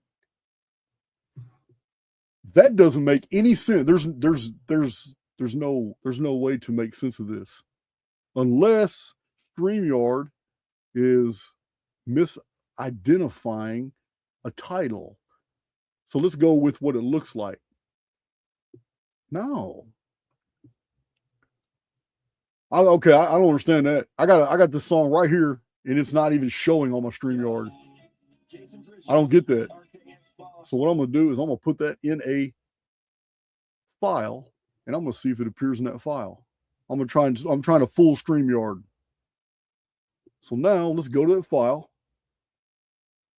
It's not in the fucking file. I've never seen anything like this before. This dude gave me a video that's hidden from my computer. It's hidden from StreamYard, but it's not hidden from my computer. But when I opened it up on my desktop, it's right there. Wow. All right, I gotta make this coffee. So this is a mystery I can't solve. Just not qualified. I have no idea what that is. So I'm gonna play y'all a song you've never heard before. So bizarre. I can't even play you a song you never heard before because I only had that file on my desktop. I put that on my drive. So unprepared.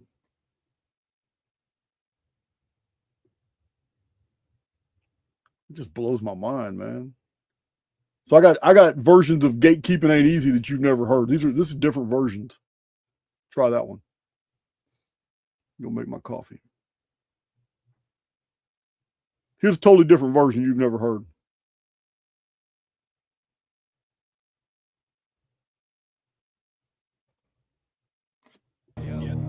This one's for the misled masses, the true seekers led astray. RKX rising, calling out the gatekeepers. Time to roast! Gatekeeping ain't easy.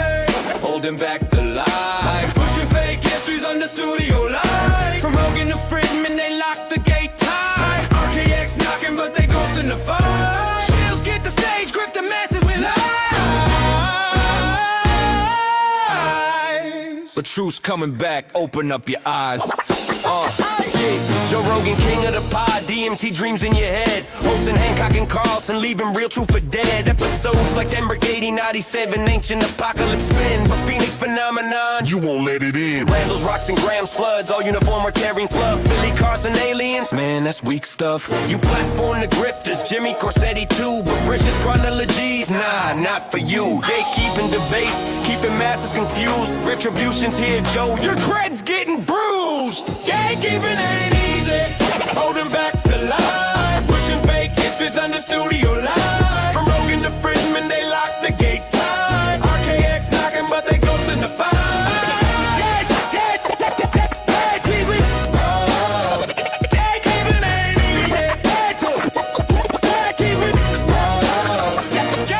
Lex Friedman, they are guru, deep talks in the night. Hancock and 449, Ice Age cataclysm site. Kabikli taper tails, younger Dryas hype. But RKX's resets, you swipe left, no type. You chase the controversy, but block the real clash. Chills get the mic, truth gets the trash. Lost Simpson, Sphinx erosion, all smoke and mirrors. While simulated history clears up the errors. Gatekeeping ain't easy, but you make it look slick. Retribution for the ashtray, time to fix this trick. Patrick Bet, David, Valuetainment, Boss, Carson and EP426, Alien Jesus, Gloss, Randall in 466. Extinctions in Mason, but RKX's timelines. No invitations, you talk pyramids, Trump uncles, Tesla vibes. Grifting with ancients, feeding the tribes. Billy's forbidden knowledge, more like forbidden facts. Gatekeep the debates, cover your tracks. Misleading the seekers, chasing that clout. Retribution's calling, truth breaking out. Andrew Schultz on flagrant, jokes flying high. Carson aliens, Hancock Atlantis live. Bimbeck, Kirkwick, pyramids, lost tech tees. But RKX is Phoenix, you freeze, no please. Laughing at the theories, but blocking the real. Shills get the laughs, truth gets the steel. Corsetti's bright insight, dim bulb in the dark. Gatekeeping debates, missing the mark. Humorous roast, but the pain's for the lost. Retribution served, count the cost. Retribution for the misled, for all y'all led astray. Chasing fake ancient lore. RKX got the data, timelines galore. No more grifting masses, no more locked doors. Debate or step aside, truth settles the scores. Phoenix rising, simulations breaking free. Gatekeeping ain't easy, but it's over, you'll see. Gatekeeping ain't easy, holding back the line. Pushing fake histories on the studio line. From Rogan to Friedman, they lock the gate tight. RKX knocking, but they ghost in the fight.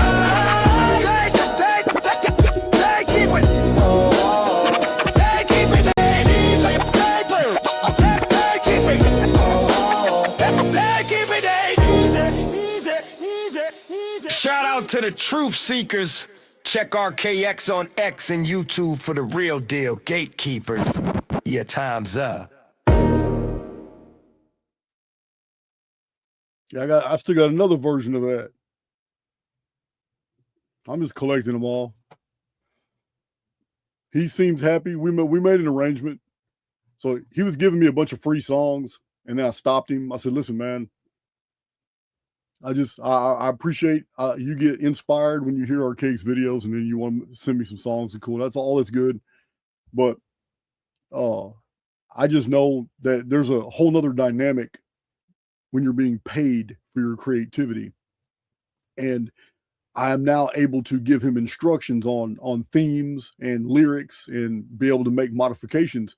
So we agreed, you know, every 5 or 6 songs I do, I'm gonna send him this amount of money. And I did that 4 times already, and he was very happy with that. He's like, man, I really appreciate all that, man. So, but I'm happy with it too, because it allows me to give him the feedback I need, and he changes what I asked to change and sends me the songs, and you see the result. I got a badass album out there now on Archaics, and I've got a whole lot more songs that are not in that album. So it's a relationship works pretty good. So Jason Tice, J Dreamers, just another YouTuber to me. That's all he was to me. Didn't know anything about him. There was crossover.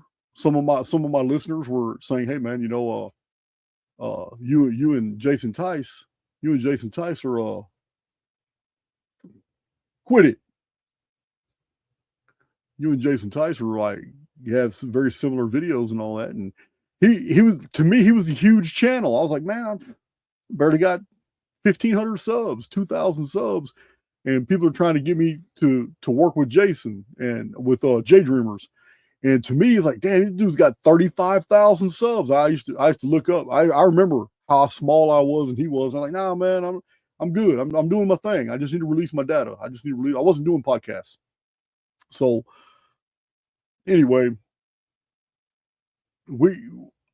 I did a video with him years later, like a couple years later. I don't remember. I did a video with he was on my channel, and then I was on his channel, and we did like 2 or 3 videos together, and everything was fine. I didn't think anything about it, and so I started design. How many of you watched the Archaics movie? Because it was the Archaics movie. I spent a fortune on toys, Hobby Lobby, all these little figurines, and everything was paid for by me. I built all this studio stuff to show the pre-flood world, how all this stuff happened in the pre-flood world. I gave you the chronology of how they went underground and about the Phoenix weapon in the sky. And the Archaics movie was supposed to star J Dreamers, because the original script that I sent J Dreamers was that J Dreamers was going to be after I had Christina the Astonishing play all the different women in the beginning of the movie doing her thing. The original script was J Dreamers doing a video on his channel, and you would see the J Dreamers logo, and you would see Jason Tice talking to his community in the chat and all that stuff. And then all of a sudden the screen would glitch a little bit, and J Dreamers would look down, and it's a little version of me running across the screen and then stopping and looking up. You'd see the back of my head looking up at him, and he would be talking. He said, "Jason, is that you? Jason of Archaics, is that you?" And that's how the script went. And said, "Yeah, man." And I was telling, and he'd ask me while I was in there, and I would tell him, I said, "Hey, man, well, I forgot all the details because I had to rewrite the whole script, but I was running from AIX, and the only way I could get away from AIX and keep AIX from seeing me was for me to jump into the Matrix." And as I jumped into the Matrix, I ran across the screen with J Dreamers. So J Dreamers continues his video, and in the video, he's helping me navigate through the Matrix in his video away from trying to escape AIX. And it was a video about the whole pre-flood world. So this was going to be epic. It would have been way better if Jason Tice was in on it. But after we talked about it, he agreed to, hell yeah, I'd love to be in the movie and all that. I said, well, let me put it together. I got a lot of scenes I need to put together. It's gonna be expensive. I got to go to Hobby Lobby and buy all these deals. So I put the Archaics movie together. And as I'm piecing it together, getting Christina the Astonishing to do her part, getting that other guy, I forgot his name. I used to do videos with him. He gets in his garage and he makes a time machine and he goes into Archaics videos. He was really badass. We just lost touch. I forgot his name. But anyway, I'm going out. I'm driving to Barry's, way north of Livingston. It's an hour and 10 minutes from here. And I'm driving and I'm in the van, and I'm in the middle of Sam Houston National Forest. and my van dies, and I didn't have any way to communicate with him. I was going to do. Oh, I was scheduled to go. I was scheduled to do a live video, and Jay Dreamers was going to be my guest. But this is way before the movie. This is while the movie was being built. The movie took a long time to put together. So this is weeks before we're actually going to do the movie. I'm going to have him as a guest on my channel. Man, this is when that boy's true nature came out. Because I broke down, and I'm in the middle of Sam Houston State Forest. I don't even have cell phone service. I got nothing. I'm in the middle of nowhere, past on Highway 59. There's nothing out there, and I make it to Barry's, but it's too late for the video. By the time I get to Barry's, I get on his Wi-Fi, and when I'm on his Wi-Fi, I send a message to Jay Dreamer saying, "Sorry, man, I missed it. Sorry, I missed the deal, man. We'll reschedule." And I sent him the email. But then I look, and I got 2 emails from him. So I click onto those, and he went postal about how disrespectful I was, unprofessional. I knew you were a fraud. And this is crazy because this video that I scheduled for Jason Tice, I have the emails to prove this. But I had just told Jason Tice that I'm going to put him on the circuit, because the whole reason he was talking to me and the whole reason I invited him to do the movie is because he sent me an email crying, talking about, I don't get it, man. When you've popped up onto the scene, man, I had 30,000 subscribers, and now you got 60-something thousand subscribers, and I don't get it, man, why everybody wants to do podcasts with you and they don't want to talk to me. No, I don't never get any invites. And he was just crying like a little bitch, really. But that's what he was doing. But I reached out to him and said, "Say, bro, it ain't nothing. I got a whole list of podcasters, man, that would love to have you as a guest. And man, let me get with people, and I'll email people and ask them, and dude, you should be getting all kinds of invites." Before I even had a chance to do that, though, we scheduled for him to come onto my channel, because I'm going to lead by example. I'm going to lead by example and invite him on my channel. And then we were going to announce in the video that we're going to put him on the podcast. Man, if you got a YouTube channel out there, or if you like another YouTube channel and you want Jay Dreamers to come as a guest, man, I was trying to put this dude on the map. Genuinely. And he went the fuck off on me on this video, on these emails. And I still have those emails today. And that's when I saw his true character. He's like, man, he went the fuck off, talking about, man, I knew you were a fraud from the beginning, man. You fake ass dude. You weren't fixing to ever put me on some podcast circuit. You probably emailed everybody and told them to blacklist me. I mean, he went the F off. I've showed people those emails. So I kind of defended myself at first. I said, dude, you're like whacked out, dude. This has absolutely nothing to do with reality. Man, if you can't understand, man, that I live way out in the middle of nowhere, and that my van broke down legitimately, and I was trying to get to Barry's with my laptop so we could do our live video. I can do a live video anywhere. Have my little cameras. I used to do videos at Barry's all the time. You guys remember seeing that wood wall behind me with the big dream catcher hanging on the wall? I did a lot of videos at Barry's. So anyway, he had a full meltdown. This is back then, like 2022. So move forward a little bit, and there was a lot of shit in between that's so minor. I don't even want to talk about it. It's just such bullshit. Little things he posted about me, and stupid shit, and him talking shit, and so he just became somebody who was non-existent to me.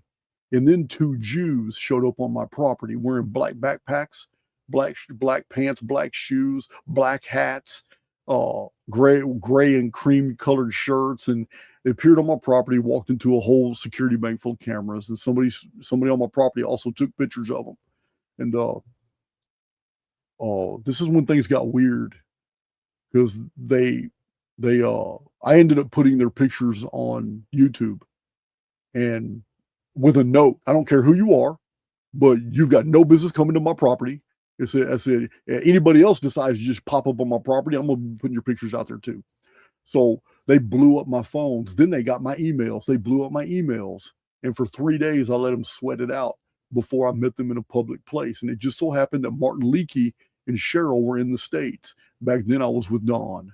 So Dawn, Martin Leakey, and Cheryl all went with me to the Texas Lone Star Roadhouse Steakhouse on 45 in Shenandoah, Texas, because I know the owner. And we went in there, and they met us at the front in the door, and we sat down on a bench. The bench is still there right now, in front of the steakhouse. I sat on the bench with the female while the dude stood there like he was guarding her. Martin Leakey, Cheryl, and Dawn just kind of kept a distance, but she pulled out a dossier and opened it up and showed me Jason Tice, J Dreamers, right there at the steakhouse, and said, "Hey,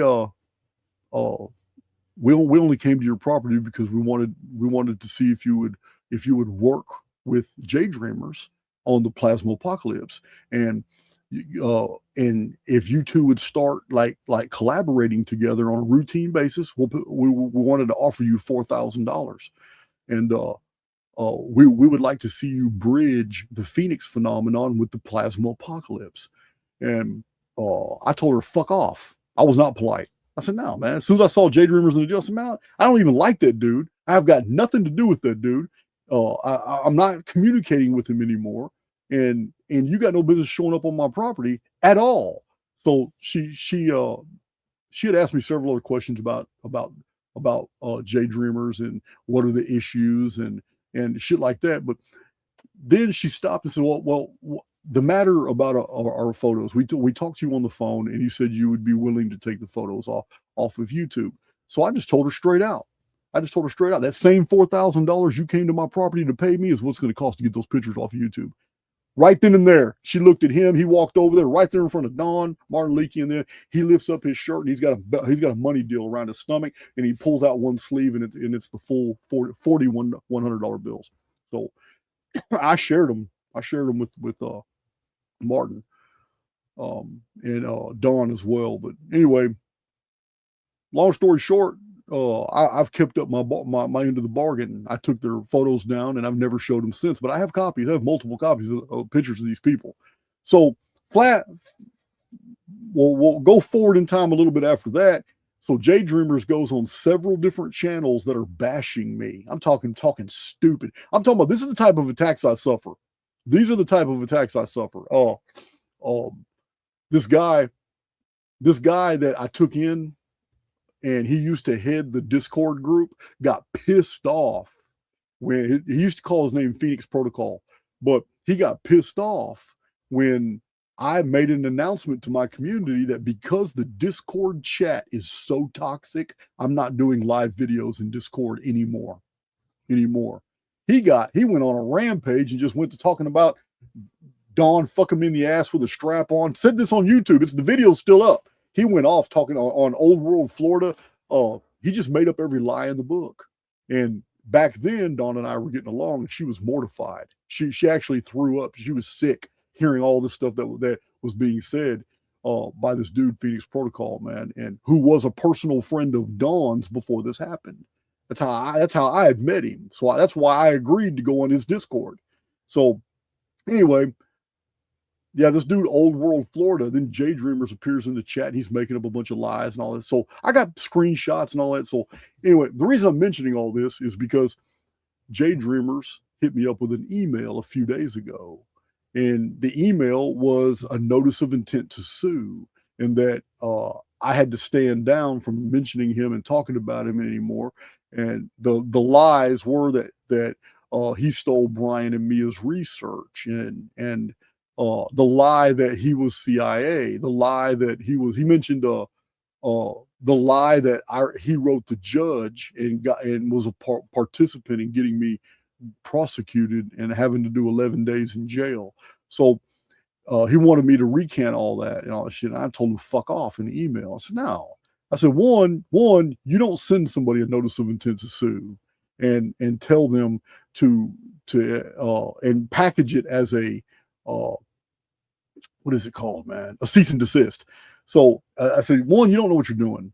You evidently don't have the money to get an attorney. I says, this isn't a fight you want, because in Texas, I'm protected. I don't care if you're in Colorado. In Texas, I am absolutely protected by the doctrine of clean hands. And you need to do some homework because the doctrine of clean hands has been federalized. And your dumb ass cannot sue me for when your own hands are dirty. The doctrine of clean hands means that you can't be on social media talking shit about me, lying about me, denigrating me, and doing all that shit, and then sue in court saying I'm doing the same thing to you. The doctrine of clean hands means that before the court proceedings even start, in a preliminary hearing, my attorney will throw all this out because you're an ex-con. I'm an ex-con. And you said far worse shit about me than I've ever said about you. And it's all documented online. So you can miss me with all these threats. So he has a meltdown, calling me child molester this, rapist this. He just goes off in these emails. This is his true colors coming out. He just goes the fuck off when he realizes I'm not scared of any. I even told him, I said, dude, if I have to go to Colorado for some legal proceedings, you're going to get pissed. Because I'm going to tell my whole community what's going on. I'm going to show these emails and I'm going to do a fundraiser to prove to the court that by the time I get to Colorado, my own community is going to foot the bill for my expenses. They're going to foot the bill for my hotels. They're going to pay for the gas, and they're going to give me a bunch of extra money in the fundraiser just to prove to the court that I have the support of the community and you don't. You're just a troll. So I said all this in an email, and yeah, he sent me 2 emails back to back calling me everything but a child of God. He just goes the fuck off. So I left it alone for a day, and then I sent him he sent me a third email. The third email, he's toned it down, but he's still talking shit. And I'm like, this dude's fixated on me. I keep letting it go. He keeps coming back into my field. So I send a little one-liner back to him, like, hey man, there's really nothing else to talk about, man. It's you shot your shot and you realize, man, it was nothing to it. So I showed this one to Big John. I forwarded this one to Big John. He sends me back again, another meltdown, going the fuck off. But this time he says, you're a goddamn liar. I did not fucking write I didn't write the judge a fucking letter. You need to check your discovery paperwork because that shit never happened. You're a fucking liar. What it was I called the district attorney's office and I offered to write a full statement about why you don't deserve to be in prison because you're toxic and you're manipulating every fucking body. And I offered to be a chief character witness for the prosecution. So I read this and I send it to Big John laughing like, God damn, there's no difference, man. If you're going to work with law enforcement to get another YouTuber locked up, you're just as guilty as writing the judge. You're splitting hairs now. You just admitted in an email what you did, what you offered law enforcement. You contacted the district attorney's office. So this is the paperwork that my attorney had, because my attorney, Mr. Horak, he's cool. He's good people. He showed it to me, but he didn't clarify what it was. He just showed me in the court paperwork saying, look, man, the judge knows that all of this is bullshit. We're going to go in there, man. You're going to get slapped in the hand. It's bullshit. He said, everything here, they're really pissed because 3 different agencies all investigated you for 6 months based off some bullshit. The judge knows it's bullshit. You're not doing no prison time. It said, it's going to go away. And so he showed me, I said, what's all that paperwork? He said, man, it's all these YouTubers, man, have been writing in on you and all that shit like that. So I said, well, what's the one on, that's all I said was, what's the one on the top? I'm just curious. So he opens up the folder. He says, Jason Tice in Colorado. Oh, I said, Jay Dreamers. That's one of my biggest haters. And my attorney said, yeah, well, he wrote the court. That's all he said. My attorney said, yeah, well, he wrote the court, but it wasn't. It was actually a transcript of the phone call between Jay Dreamers and the prosecutor in Montgomery County. I found that out later. My attorney made the mistake, but it doesn't even matter. In an email, Jay Dreamers just admitted he tried to work with law enforcement in order to get me locked up. So stupid. So dumb. He's such a moron. So that's the type of drama I've been going through in the background. It's no big deal. He really is a POS. So, I remember what set him off now. Yeah. In the email, I did say, I said, dude, you're so fixated with my criminal history. You know, I was 17, right? You do know that I drove the victim to the police department, right? You do know that the victim never said I did a fucking thing to her. My own witness statement. I said, dude, you know all this about me, but why don't you tell your own community how old you were when you were kick-dooring females' apartment doors open? Why don't you go ahead and tell that story, bro? And that's when he started fucking sending me all the toxic emails. Fucking dude, man. Kills me. He kills me, man. So that's what's been going on in my life, guys. Behind the scenes. Just weird shit. Shit I got to deal with. So it's almost 3:00. We're not gonna go yet, but at 4:00, I'm gonna take an hour break and go do some things, run some errands across the property and all that. But at 4:00, we're going in Cypher to do the Super Bowl predictions. Oh, matter of fact, now that I got some Cypher admins in here too. We were going to share the videos between Archaics Underground and Cypher. Do I need to post those crossways, or do the admins have access to those links? Because if you're in Cypher and you have access to any of those video links, they can be copy and pasted straight into Underground.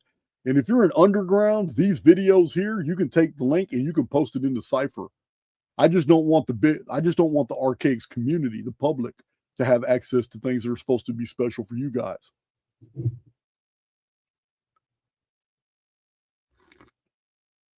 Jeffrey Bailey, I got thick skin, man.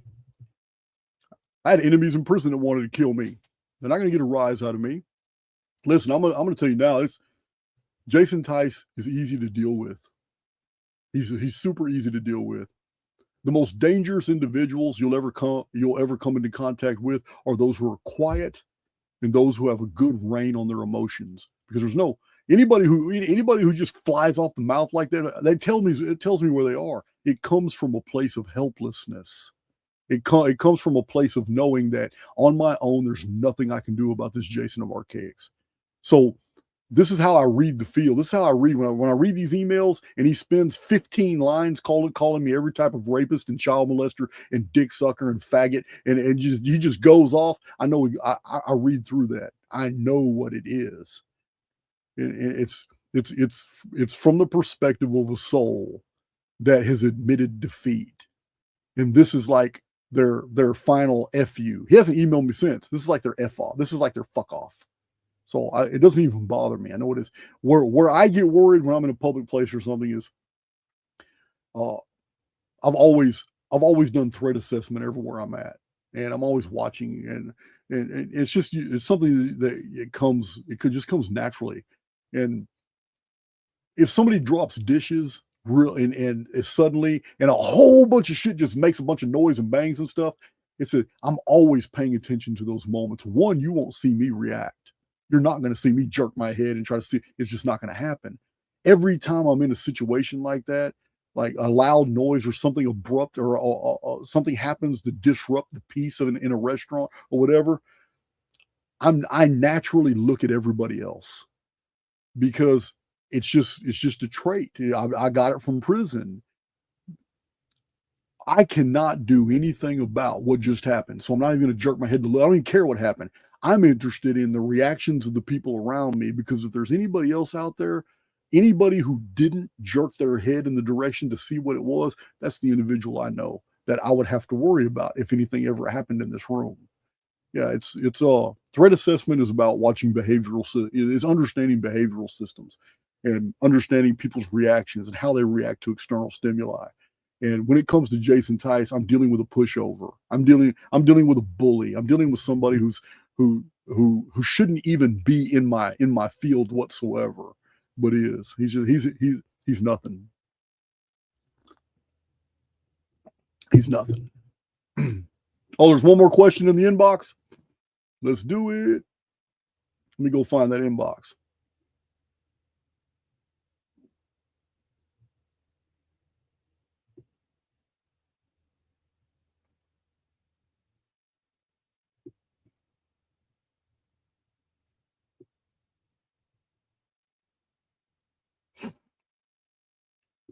What about the golden ages? Wasn't there a golden age in the Satya? Yeah, balance. It means balance and harmony. Yeah, the Yugas.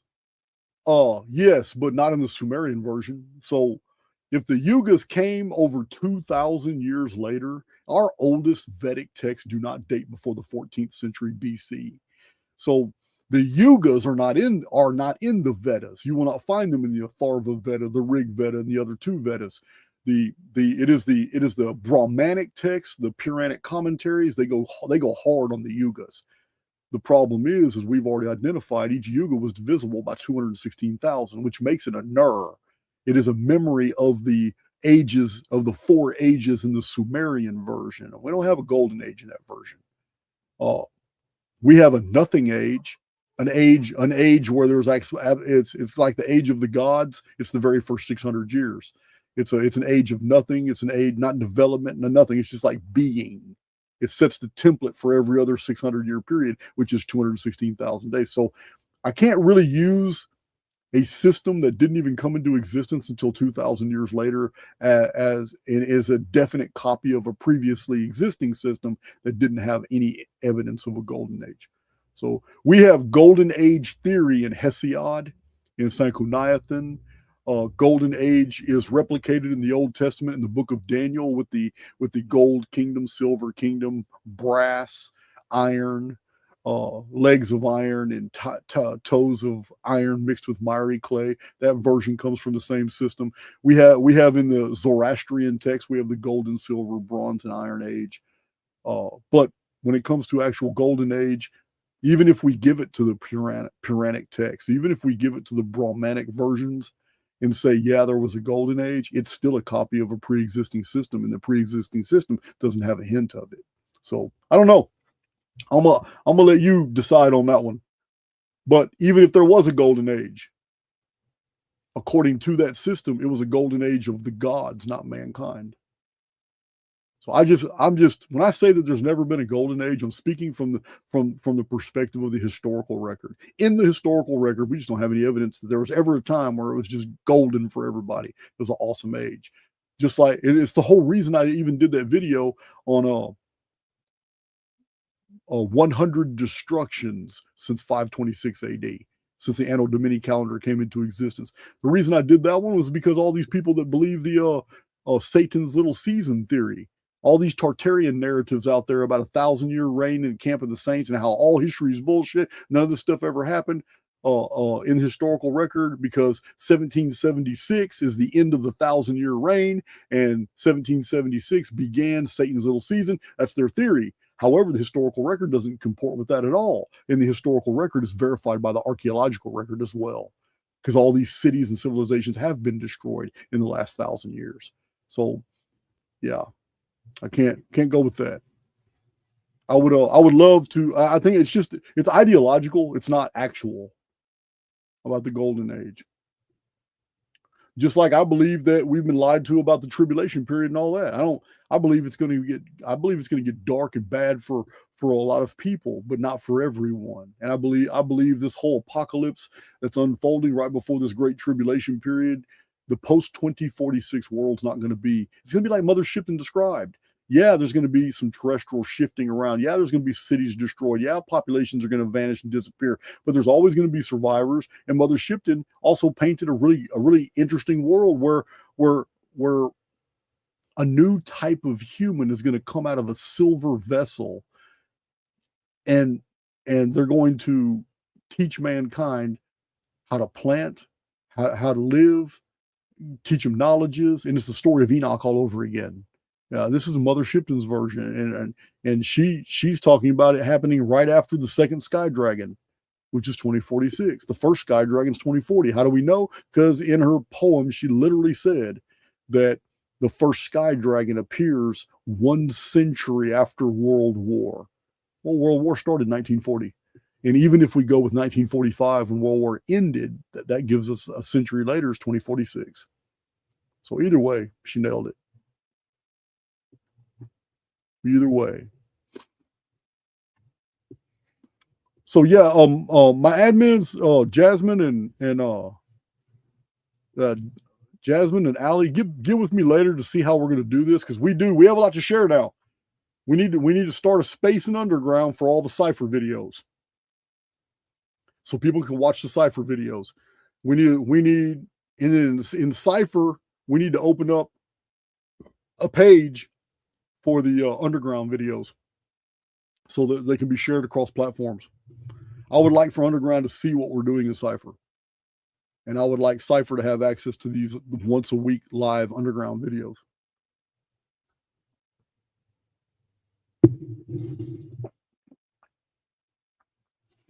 Let's do it.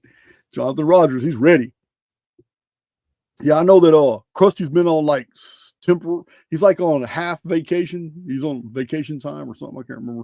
I know he's taking a lot of time off. I know that.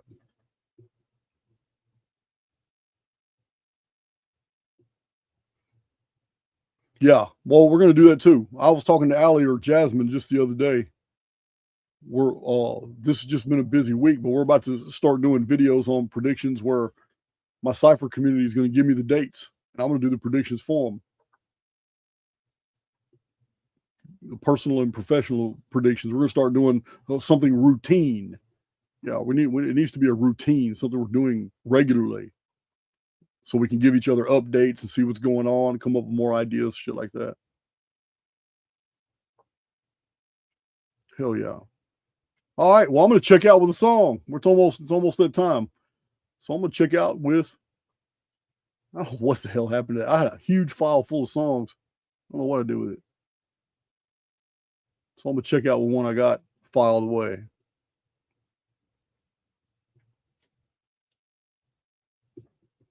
Something a little different. Oh, I know. I'm going to check out with this. This ain't even a song. I mean, this ain't even something I hardly ever use. Oh, man, I'm tripping. Anyway, I love you guys, but I'm done for the day. We will reconvene next week. How about this little short piece?